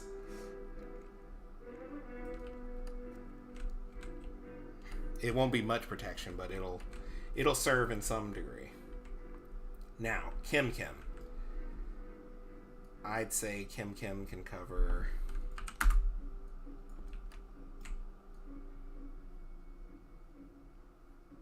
We'll start with this area. Now, Huancule and Candeleros. So I might cut a section of this out and make this Candeleros.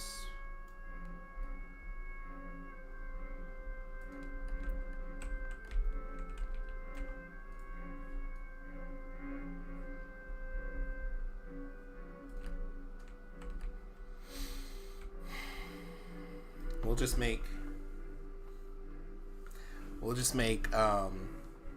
Huancule the higher highlands of it, like here in the Andes portion. Now let's try and cut another ocean across.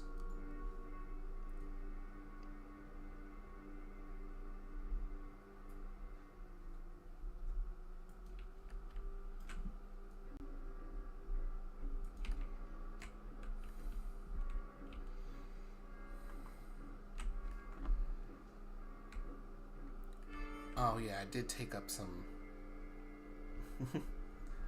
Thank you. This is just the way I found is easiest to do it. I think these guys need some insulation against the desert dinos, so I'm gonna make their area higher up.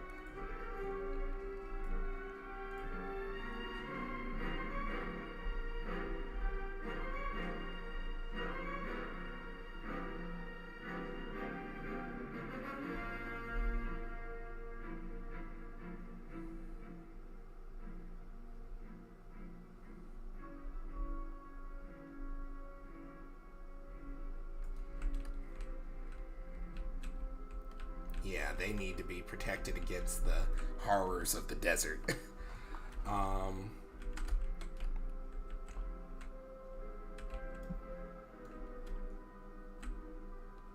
These guys are pretty well safe from everything else. For Antarctica and Australia, we'll do something like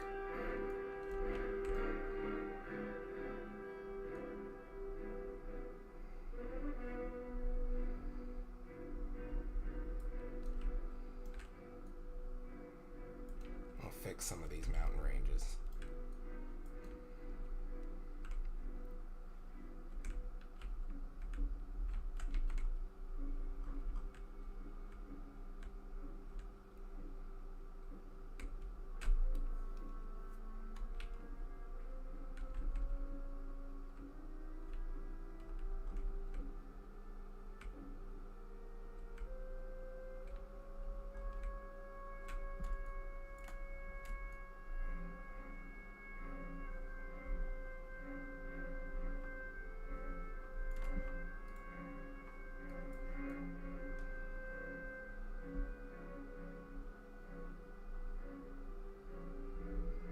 This is still the blocking phase, so I can't work on minute details yet.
We do. Let's just go ahead and carve out some space for that. Where the heck is that in relation to where we are right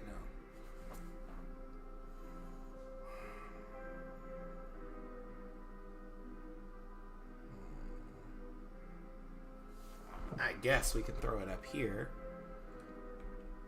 Even though it should be in the southern hemisphere. We'll figure that out in a second. Yeah, we definitely do need some more for Asia because we kind of got the basics and then stopped.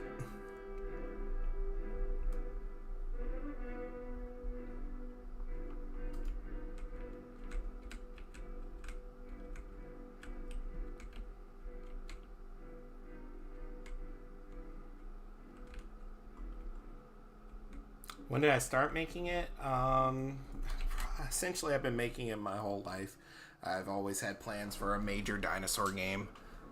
Oh, dang, this lamp ain't even plugged up. Give me a second. There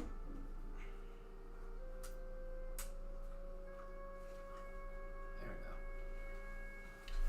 go. I've always had plans for a major dinosaur game. I've been writing about it and making concepts for it since I was a kid. But Unreal Engine side of the development, because it was developed in other engines and with other names first, the Unreal Engine side of this development was started in 2019. Sheesh, it's been 5 years.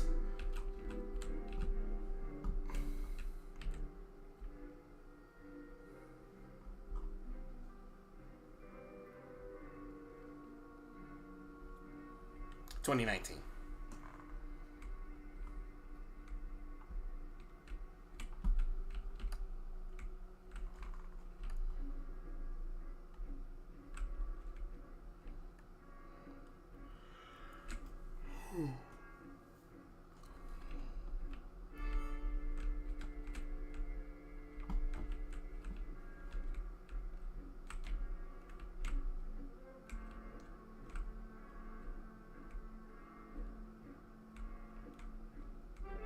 I'm sorry to hear that. Really.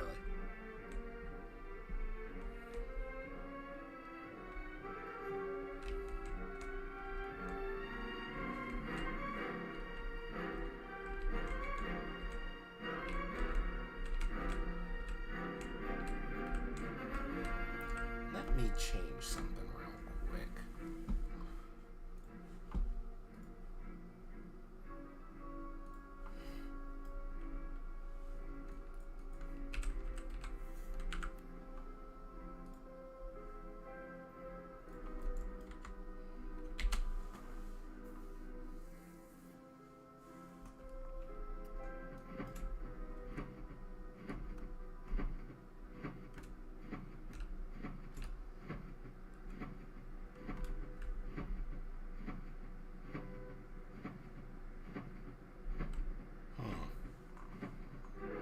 It's a long fall.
Definitely taking shape in some way.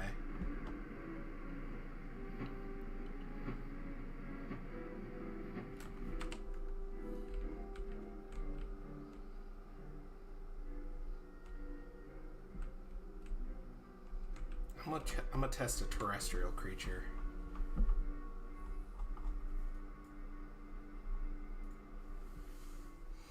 Which one should I play as? I haven't played as a lot of these guys in a while.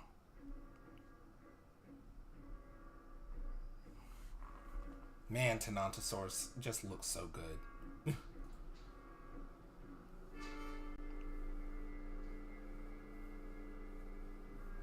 Mm-hmm. Yes, it will. This is going to be a lot of fun. I'm leaning towards Tenonto because it's so well-rounded. I forgot there were this many playables in the new version. Like, really, look at this. This is 42. We're almost back up to the original roster size. I mean, they're not all complete, but we're almost back up to the original roster. Carno? Let's do Carno. Hold up. I said Carno. Why you keep plugging in the wrong thing? There we go.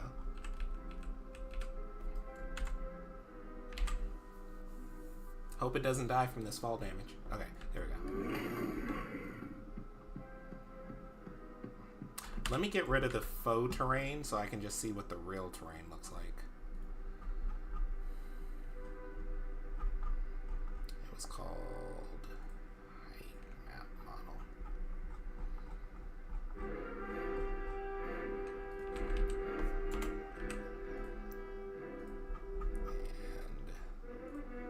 And no collision. Alright. Oh yeah, Carno has the best skins.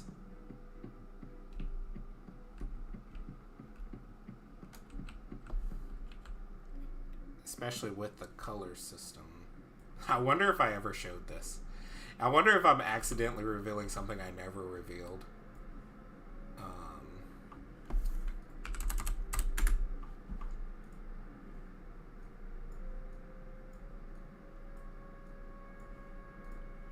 It's the bad attitude skin.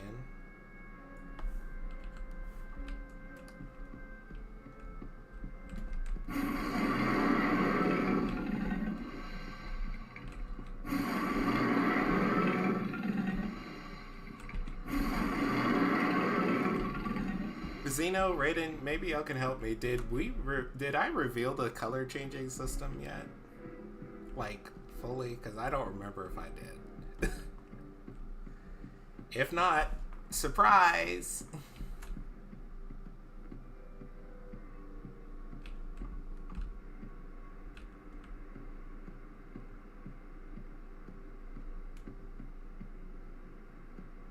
Oops, still taking fall damage from nothing.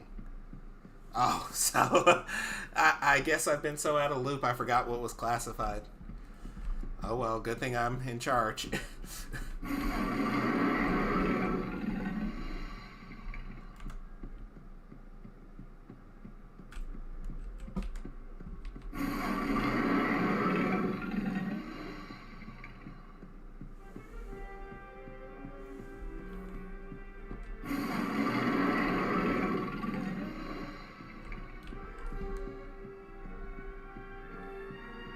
See, this is my problem with giant maps, at least the way I used to do them, is the space between here and there is insane. Like, just to show you the space between here and there.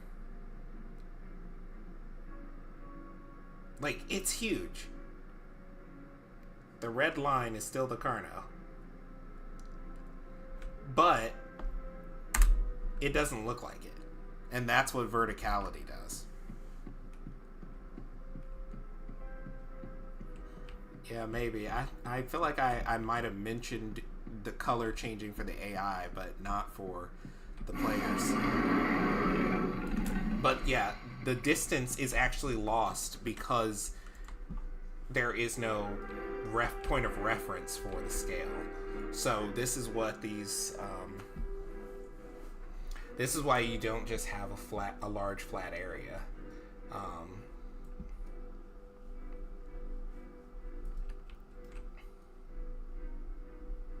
So even though, yeah, every one of these places is going to get better developed as time goes on,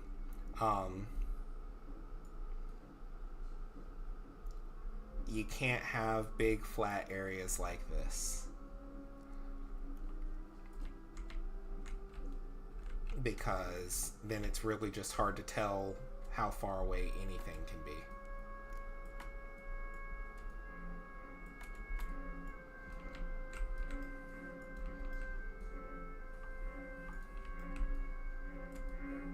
Some of this stuff needs to be depressed rather than raised up.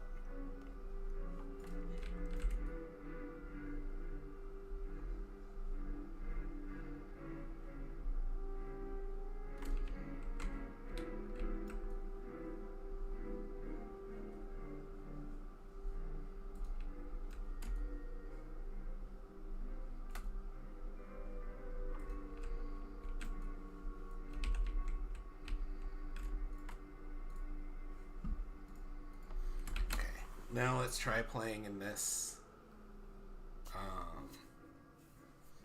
with a little more done to this spot. And I almost killed the Carno. I forgot fall damage in this is so extreme.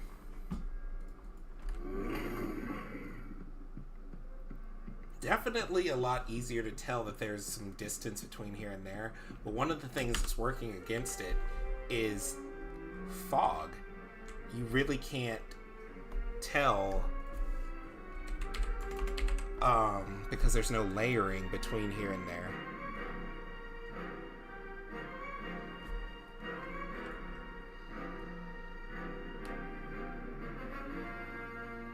So I think the fog height needs to be more like that, but it looks really dark.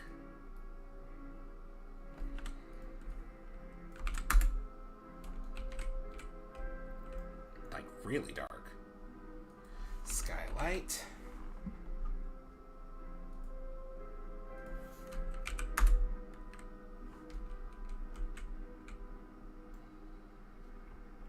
Why does it look so dark once you get over there? Is there an exposure range thing happening?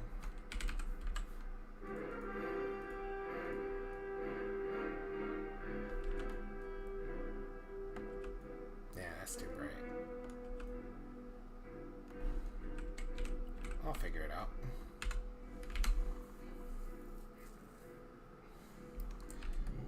But now the distance between them is a little bit more readable because the fog has been layered in properly.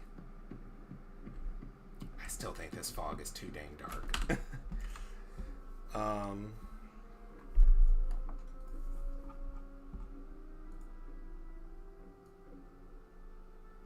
It probably has something to do with this volumetric fog.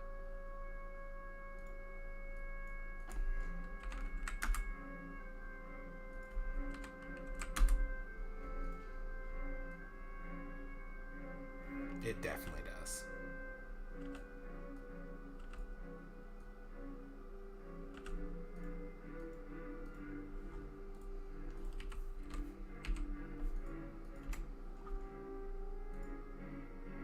Yeah, the volumetric fog is really dark, so I'm going to try and brighten it up real quick because it's not easy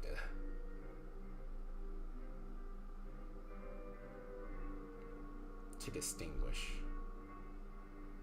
We'll put a tiny bit of blue in here. Tiny bit.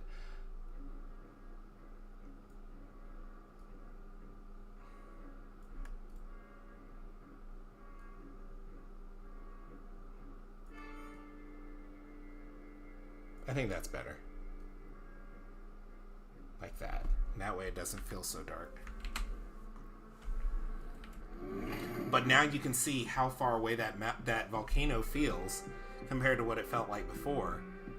Once you start layering things together well, you can create that sense of depth, and now the world actually feels as big as it is. It truly is.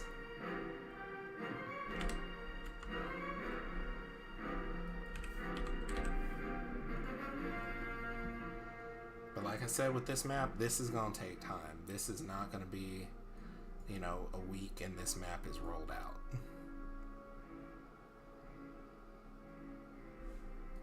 This one is going to be a while.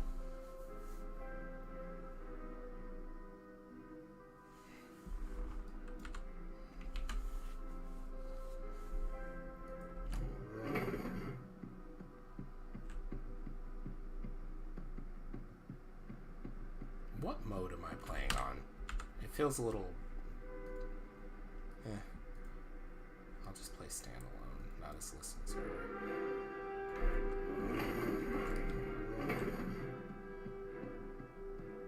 Yeah, there's still some jagged movements and stuff. So probably something I gotta take a look at.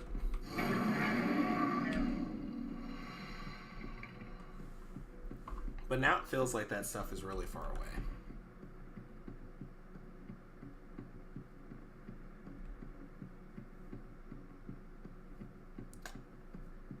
Maybe you will start with 100% food and water.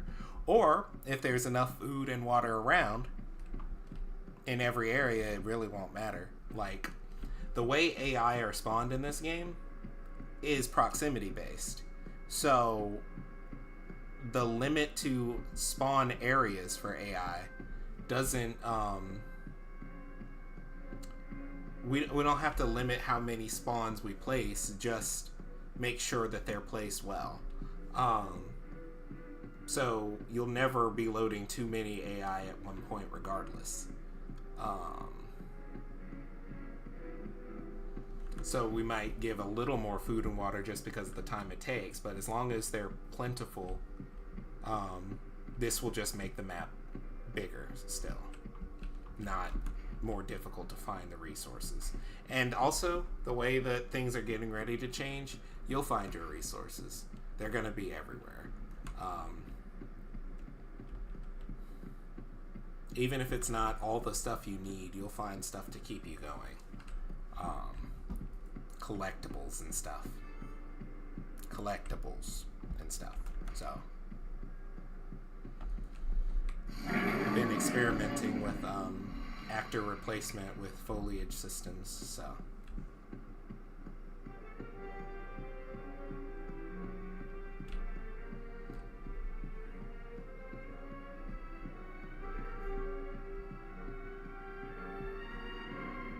yes, oh yes, we're bringing back critters. Like, they were some of the best part of old Pangea, you know, back when most of the gameplay was shown on Gondwana. Critters were, like, the best AI in the map. Because you could die by a scorpion, but you could also eat it. So, critters, like snakes, lizards, bugs, they're all coming back. Okay, you see how long I've been running? I got from okay, so that's where I am, the red line. I started, like, what was I don't think I was this far back. I think this time when I started, I was right here.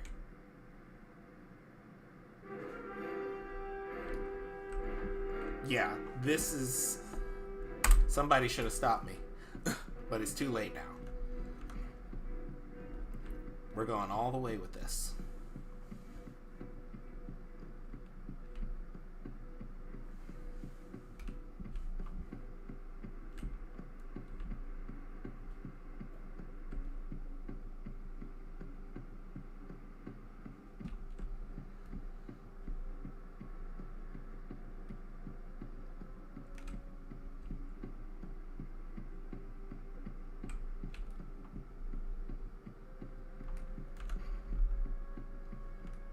We're nowhere near that volcano. Like, the distance that we still have to cover is 3 times the distance we just ran.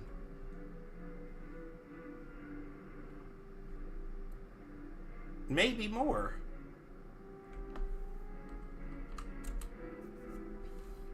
This is gonna be a crazy open world. But it's gonna be jam-packed, no emptiness.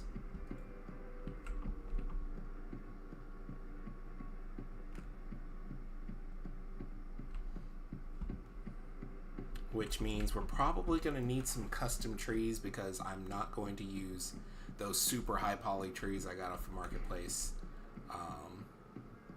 and maintain any kind of good performance with this. So I can try using their lower LOD versions, but I would like to try my hand at making those monkey puzzle trees again. Yeah, universal stand decrease is very important for something like this. And dinosaurs were very efficient on oxygen anyway, so especially predatory dinosaurs, so might as well.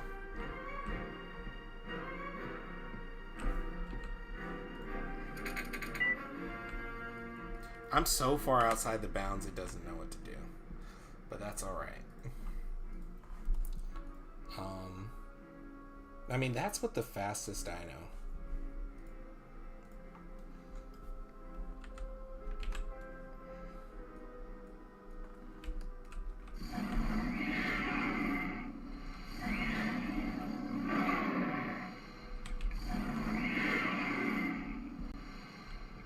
Dilo needs its own physics asset. Its tail looks weird.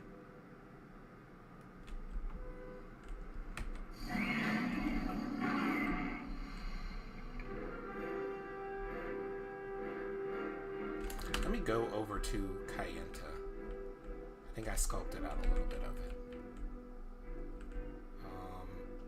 This is the Triassic formation I was going to do, so let's just try it here.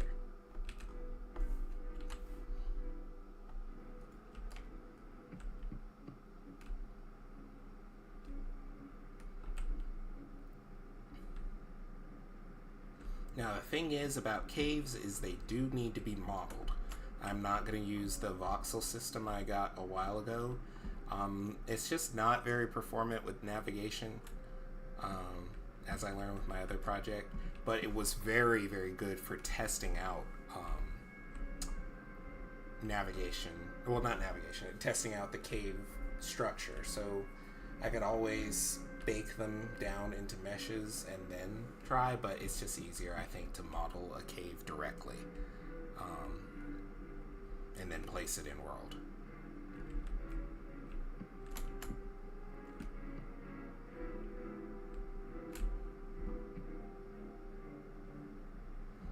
Can't just make a world bigger and expect it to be enjoyable, so there's still a lot of work that's going to have to go into this.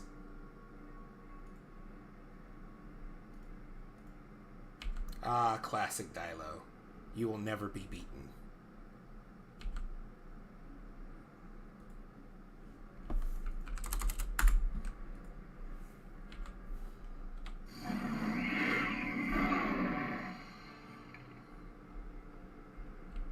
Well, I thank you. I appreciate it. But that thanks mostly goes to Raiden, because he does most of the dinosaurs for the game, especially the reboot dinosaurs.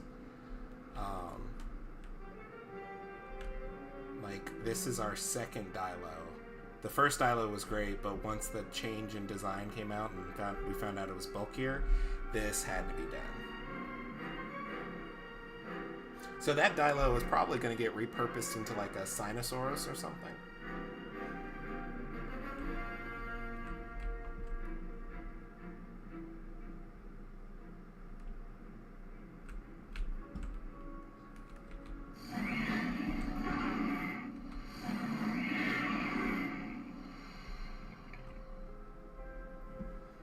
I need to re-implement the zoom in scroll feature, because who doesn't want to zoom in on their dino? Can't play as a croc or anything right now because there's not enough water.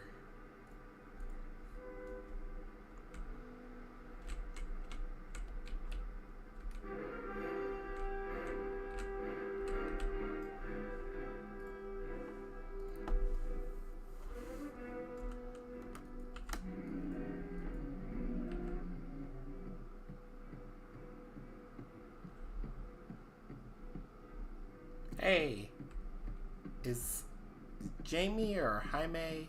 Sorry. It's been a while since I streamed, but I remember seeing your name in the chat.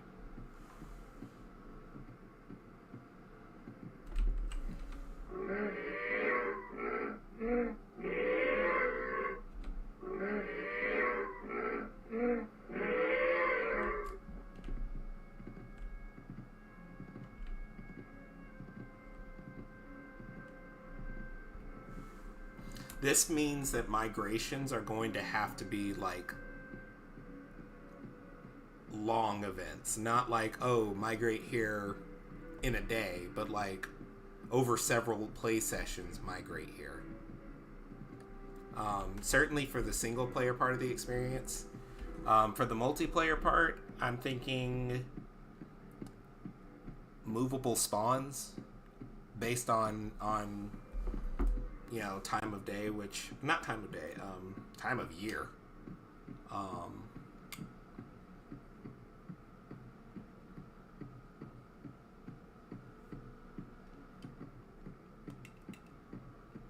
This was?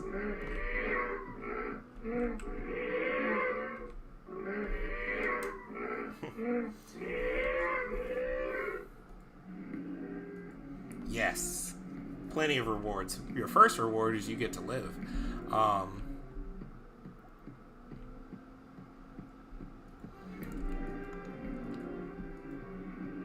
I think there's going to be a 3-layered part of migration. So for spawning, so there's obviously you need to keep up. um, your herd, your species is leaving this area, so you've got to go with them. If you don't, there's detriments to it, which I'm not really into just throwing random debuffs at a player all the time. It's going to be like more natural debuffs, like you don't have the food you need. So rather than you're not where you're supposed to be, so you just automatically get debuffed. You don't have the stuff that you need, and then you start to really suffer as a result. And the other layer of spawning in is I don't want people to just despawn, like log off, and then they log back on and their spawn has been moved further down the migration route, so they didn't have to do the work. So there might be sort of a laggers spot in the migration route, which if you had not reached this point before you logged off, you will spawn, let's say, 2 miles behind it, because given the size of this map, we're talking terms of miles.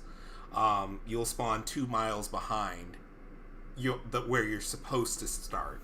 So not only are you not where you need to be, but the lagger spot is going to have a much bigger number of predators that spawn there. So the whole point is, for a herbivore migrating, you want to keep up with your herd. Now, if the last time you logged off, you were near where your migration spot was supposed to be, then the next time you log on, even if it's 10 miles down, you'll log in that spot where you're supposed to be. It's basically a reward for keeping up with where you're supposed to be. But if you're behind consistently, it's gonna put you in the lagger spot, and you'll have to deal with way more predator spawning in that region.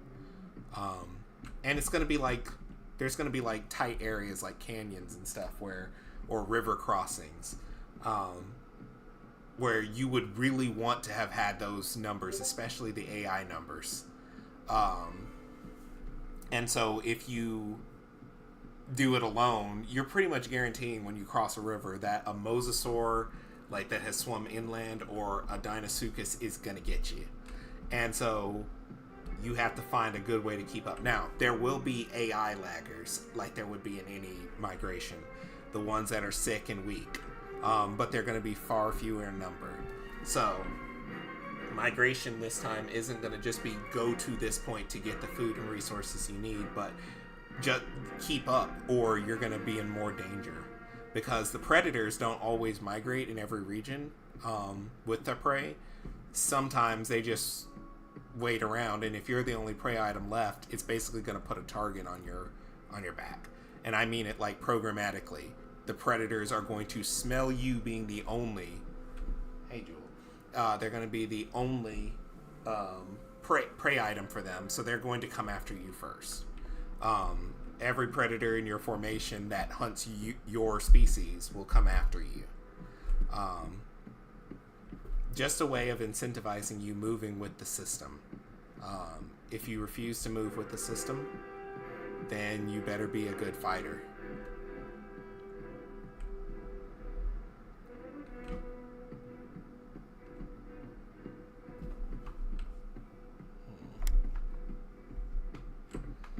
And I'm going to try and get some controller support, because I spent so long working on that for my other game.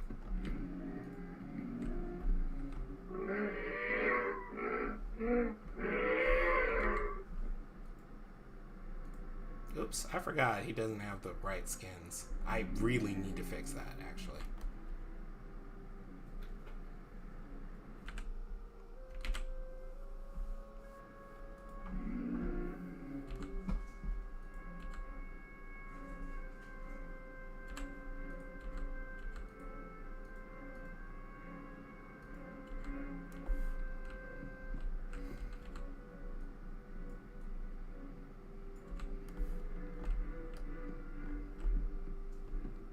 Some exclusive skins for migration.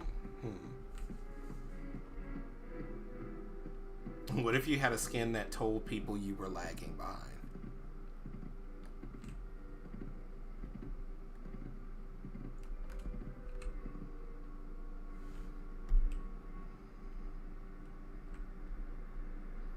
I mean, if you try to run away like this against most tyrannosaurs, you're toast. So you better have a herd nearby. I mean, you can fight, but you're not going to get far running like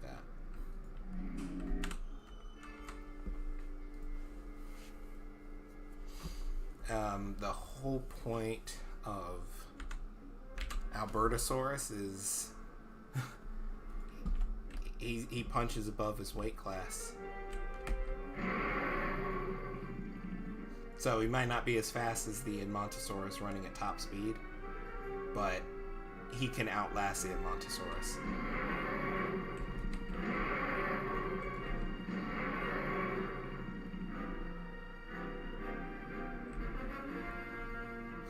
I almost wonder if this formation shouldn't have names. Like, they should be recognized as the formations they are, but because of the migration patterns, you just have to move wherever you need to move.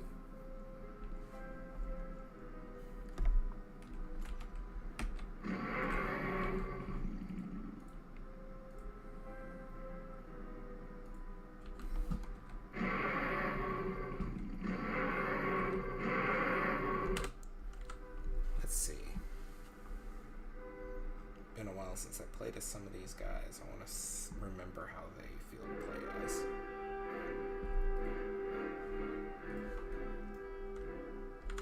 Do need to make Maverona formation, so Majungasaurus has its island.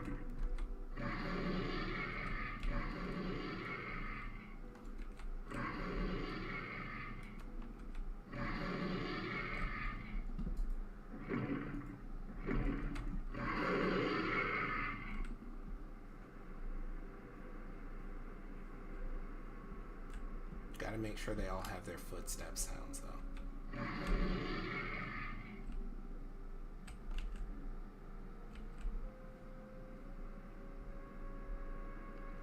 Yeah, the scale of this map is going to be insane.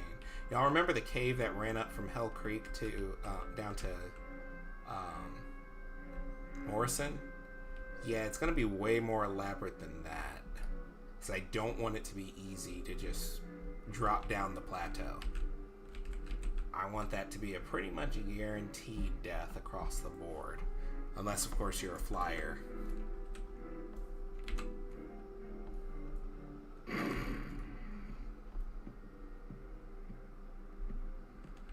Let's see how this goes.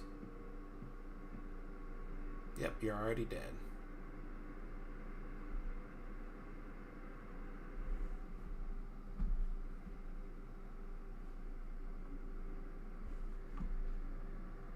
Say goodbye, T-Rex. I'm going 148 miles an hour. Crashing to my death.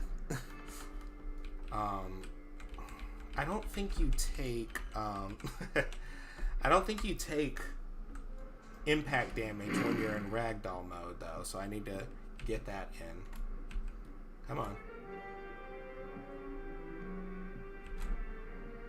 Yeah, you don't take impact damage from ragdolling, so that's going in.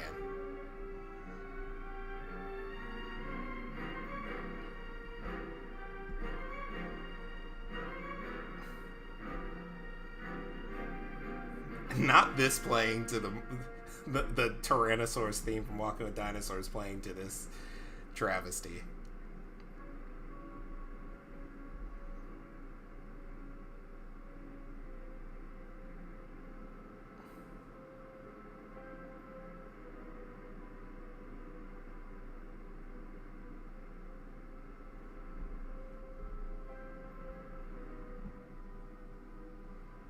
Bro. Whoop.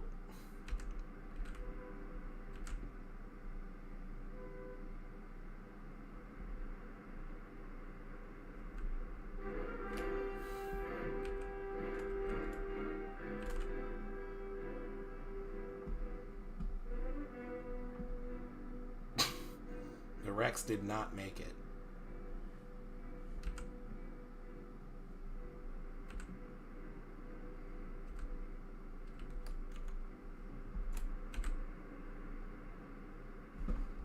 So currently, without the impact damage in, that is the only way to survive the fall.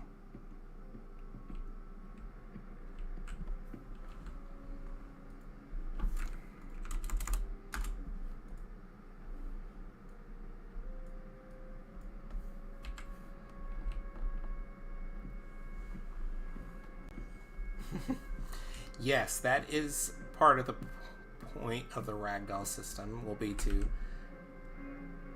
help you play dead.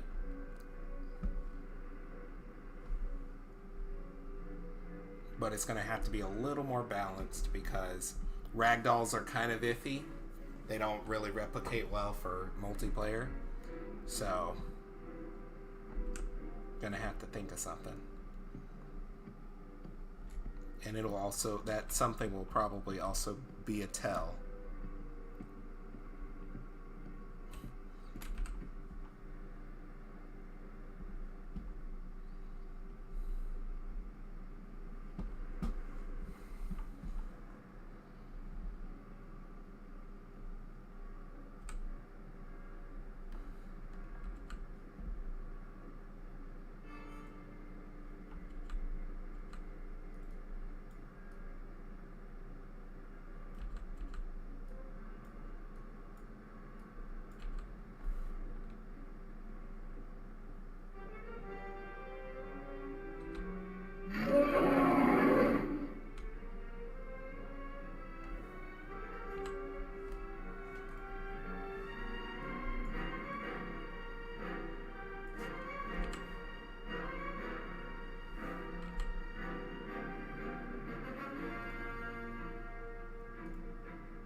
Yeah, maybe small creatures can be the ones that can play dead.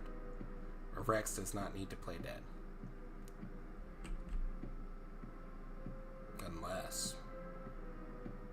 But I won't go into that. I've kept that secret for 4 years. So I'm going to keep it a little longer.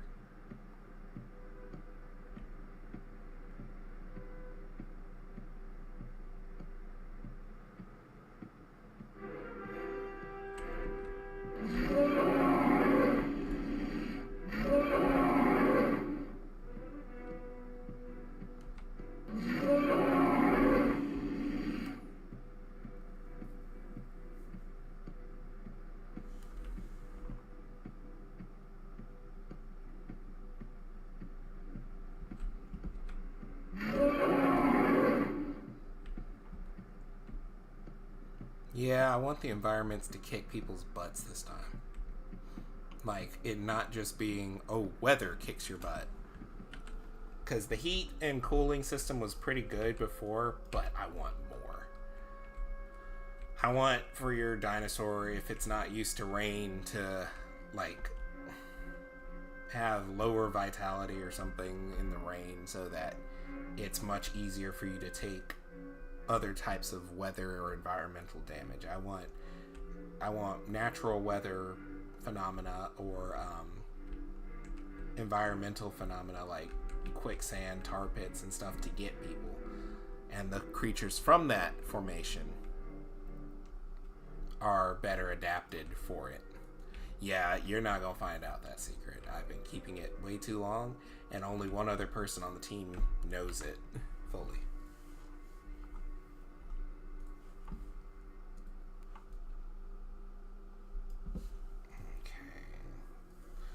I'm going to stream a few more minutes since I've almost been streaming for 3 hours.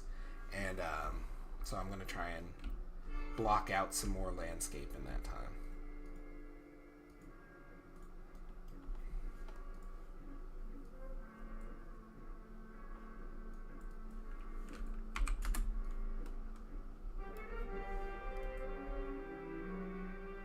Yes, that is a good idea for impacting feathered dinos. Okay. Let's dig some depressions into the terrain.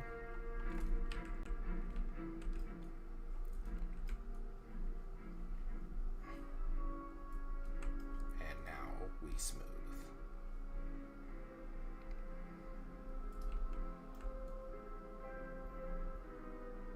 We smooth.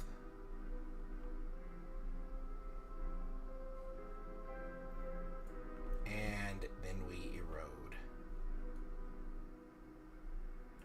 That's way too much erosion.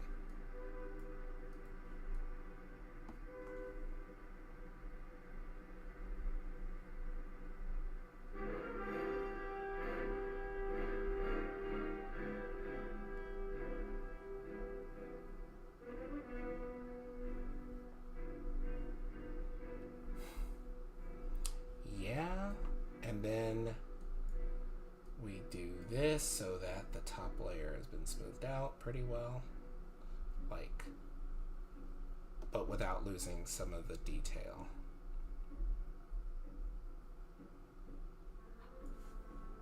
Hey, Jewel.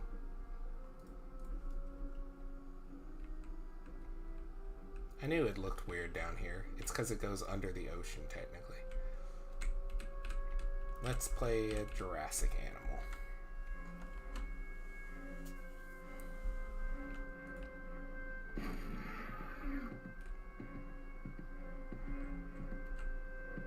I think sometimes it's also hard to tell what the landscape is really all about when it's all one color. So I'll make Morrison tweaks, a little tiny bit of polish for Morrison, just for this stream tonight.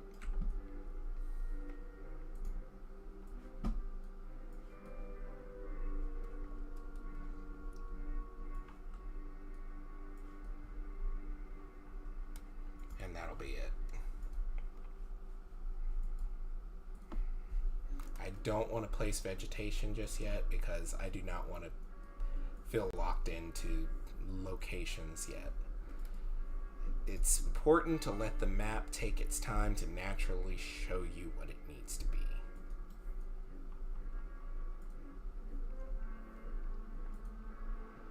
Otherwise, stuff can be locked in a spot for a while before you decide to go, this really doesn't need to be here.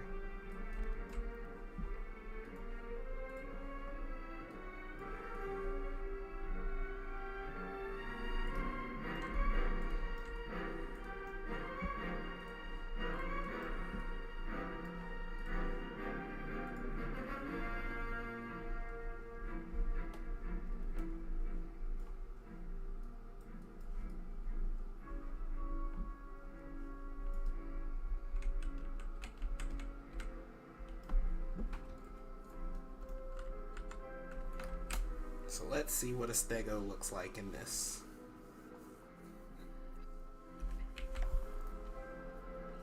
Also, I want people to feel involved in this. So if you've got images of like references and stuff of what areas you'd like to see in this map, there's more than enough room.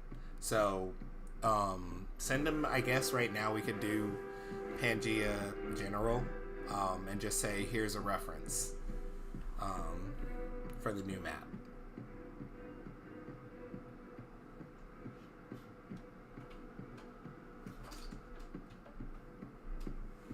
Get off of that keyboard.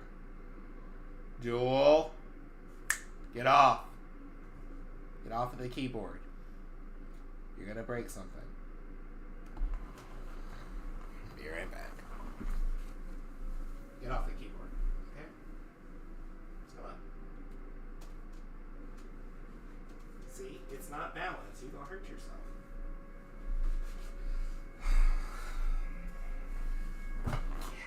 Two cats under a year. It's crazy. I love them though.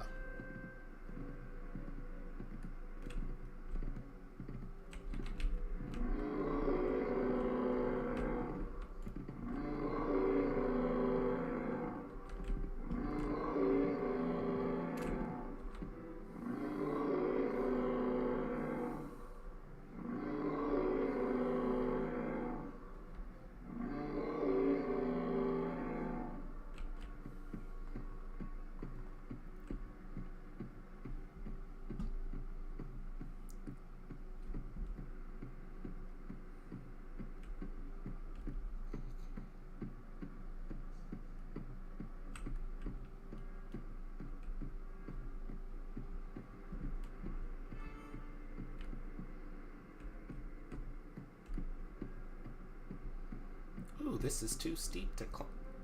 It's not too steep to climb because the stego just started climbing.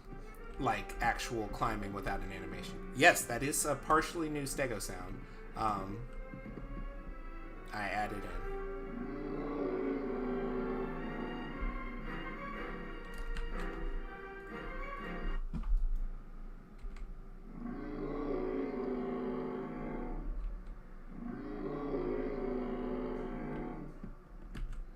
Man, I love this stego so much.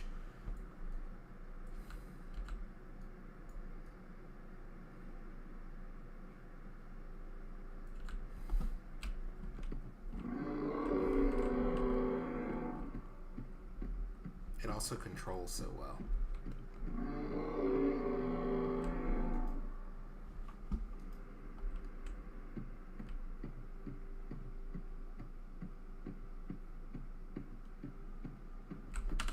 What I can't wait to get in is the new EPAN, but I did not get it far enough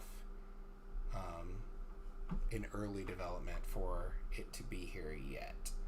But it will get here.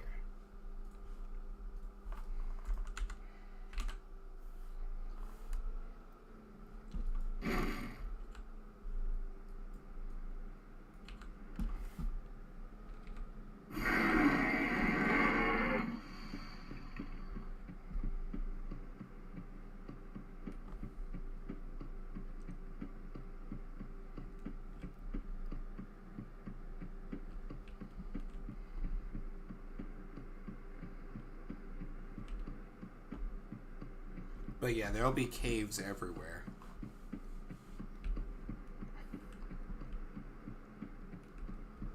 Some of them will just be small little caves, others will be big open caverns that lead somewhere.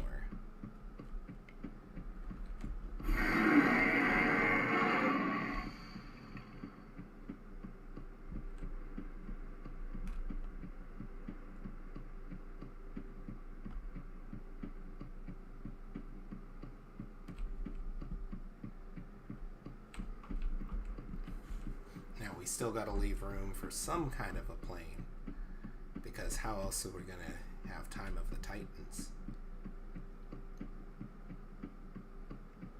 Heck, it could be down there.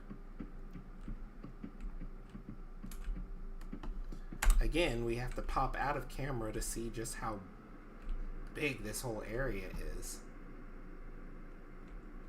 But imagine trying to find prey in this valley from up there where the Cerrado is. Like,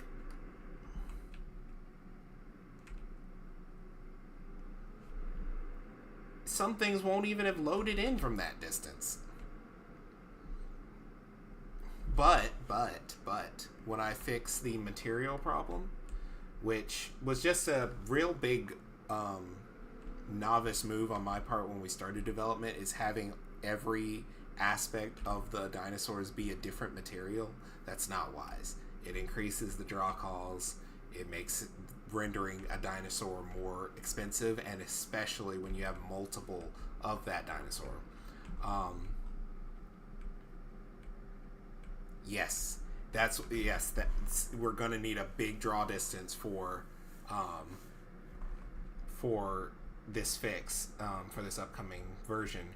And that means I have to figure out how to consolidate all the dinosaur materials into one, so that every dinosaur, unless it's like a special exception, like with the Stegosaurus and how its plates work, every dinosaur has one material. Its eyes, its teeth, it's everything, all on one material.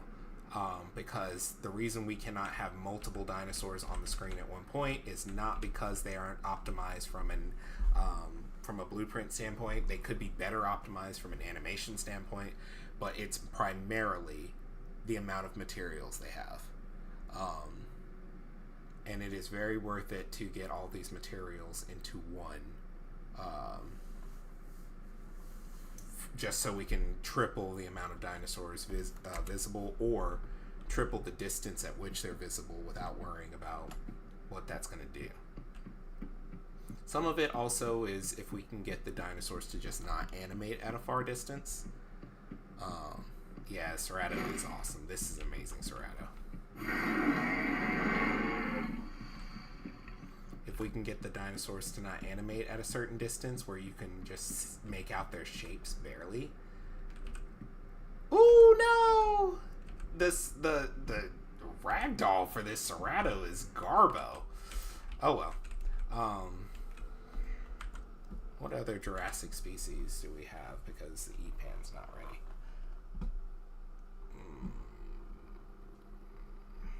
Like Morrison Jurassic.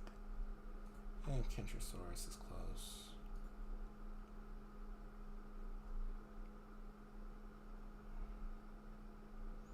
Saurophagonax. I haven't played as Titanovenitor in a while. Let's see how it moves. Biggest Abelosaurid in the game. He can't attack, he can't roar, he can't do anything except move.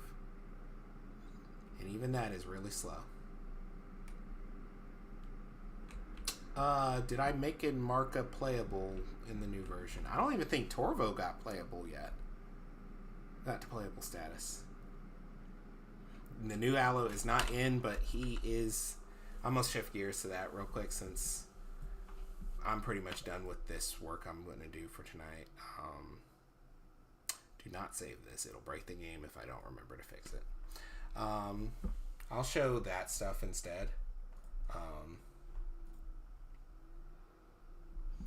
E-Pan.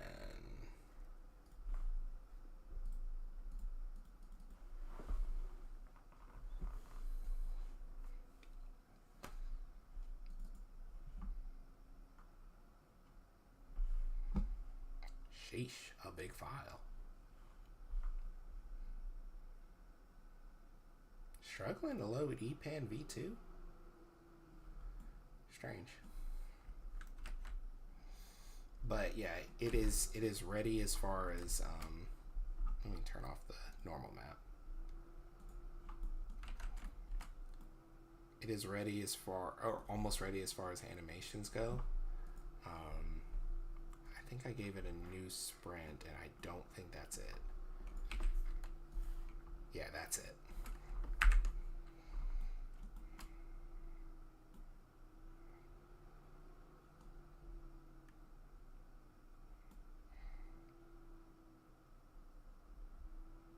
It does need some work right around here.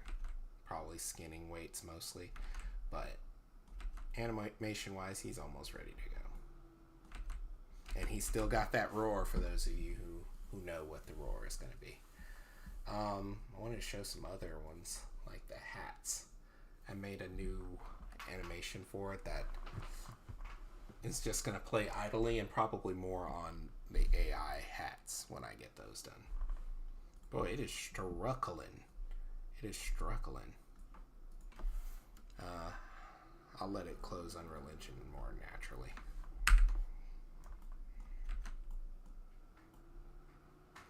Yeah, so this is the hats searching for prey. So yeah, just imagine this towering above the small inhabitants of Hatsig Island.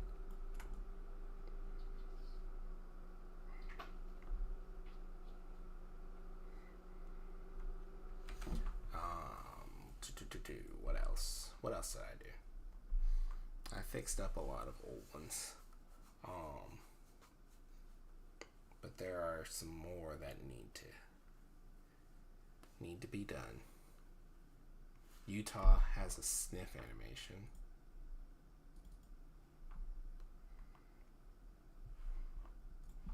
Yeah, it must be taking a long time to load because Unreal Engine is still open.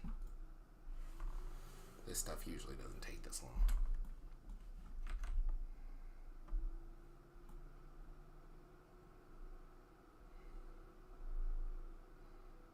Yeah, I'm going to try and make sure they all have sniff animations because the current system is kind of lazy. They just play a sniffing sound.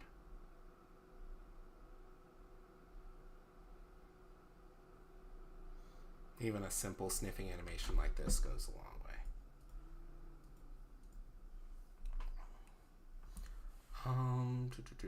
What else is supposed to go in?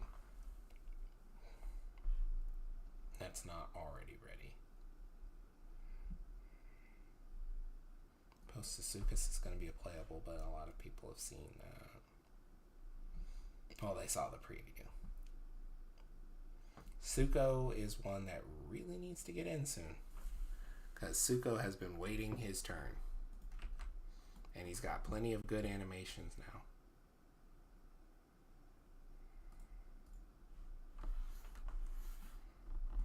That's not one of them.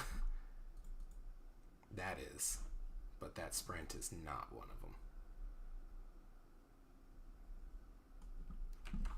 Life is going to be difficult against Sukos because we've got almost Spinosaur size Sukos. Torvo.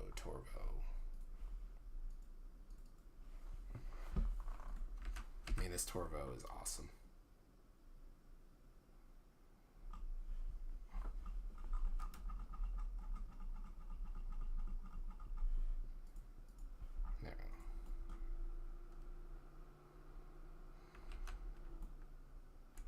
Oh yeah.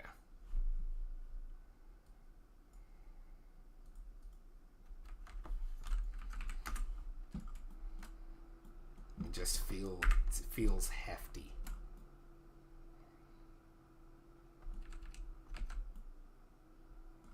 Also a good range of skins. Oops.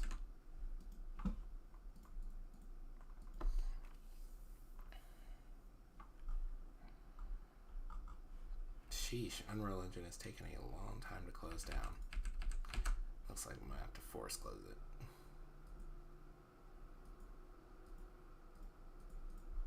Yeah, just some really good skins on this.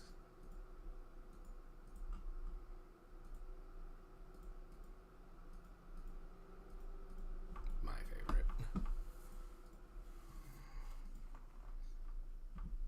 But yeah, these should be all of them going in sooner rather than later. And they're always can stand to appreciate the Dinosuchus.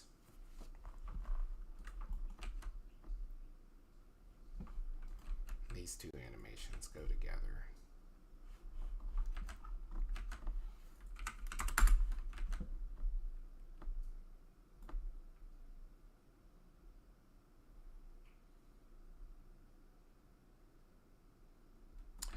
I mean, it depends on what you're trying to do. If you're trying to make a big open world survival game, Unreal Engine is going to be better. And Unreal Engine is just better for releasing a full game. But Unity is better at 2D games, two-dimensional games. It's better for smaller projects, and it's better for people with weaker PCs, because take it from somebody who was trying to run Unreal Engine on a really weak PC a few years ago before I got this one.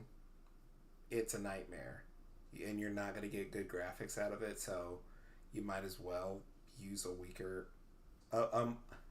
not just a weaker engine, but an engine more suited for mobile development. It's just better for that. But Unreal Engine, I think, is just a very strong game engine with, flaws. Features get pushed before they're really performant, but that's whatever. I'm not really a big fan of Unreal Engine 5 right now, but Unreal Engine 4, I've been using it in an Unreal Engine 5 based environment, and I still think it's very solid. It does the stuff you want it to do, and you don't have to get wrapped up in all the new real-time, hyper-realistic rendering features.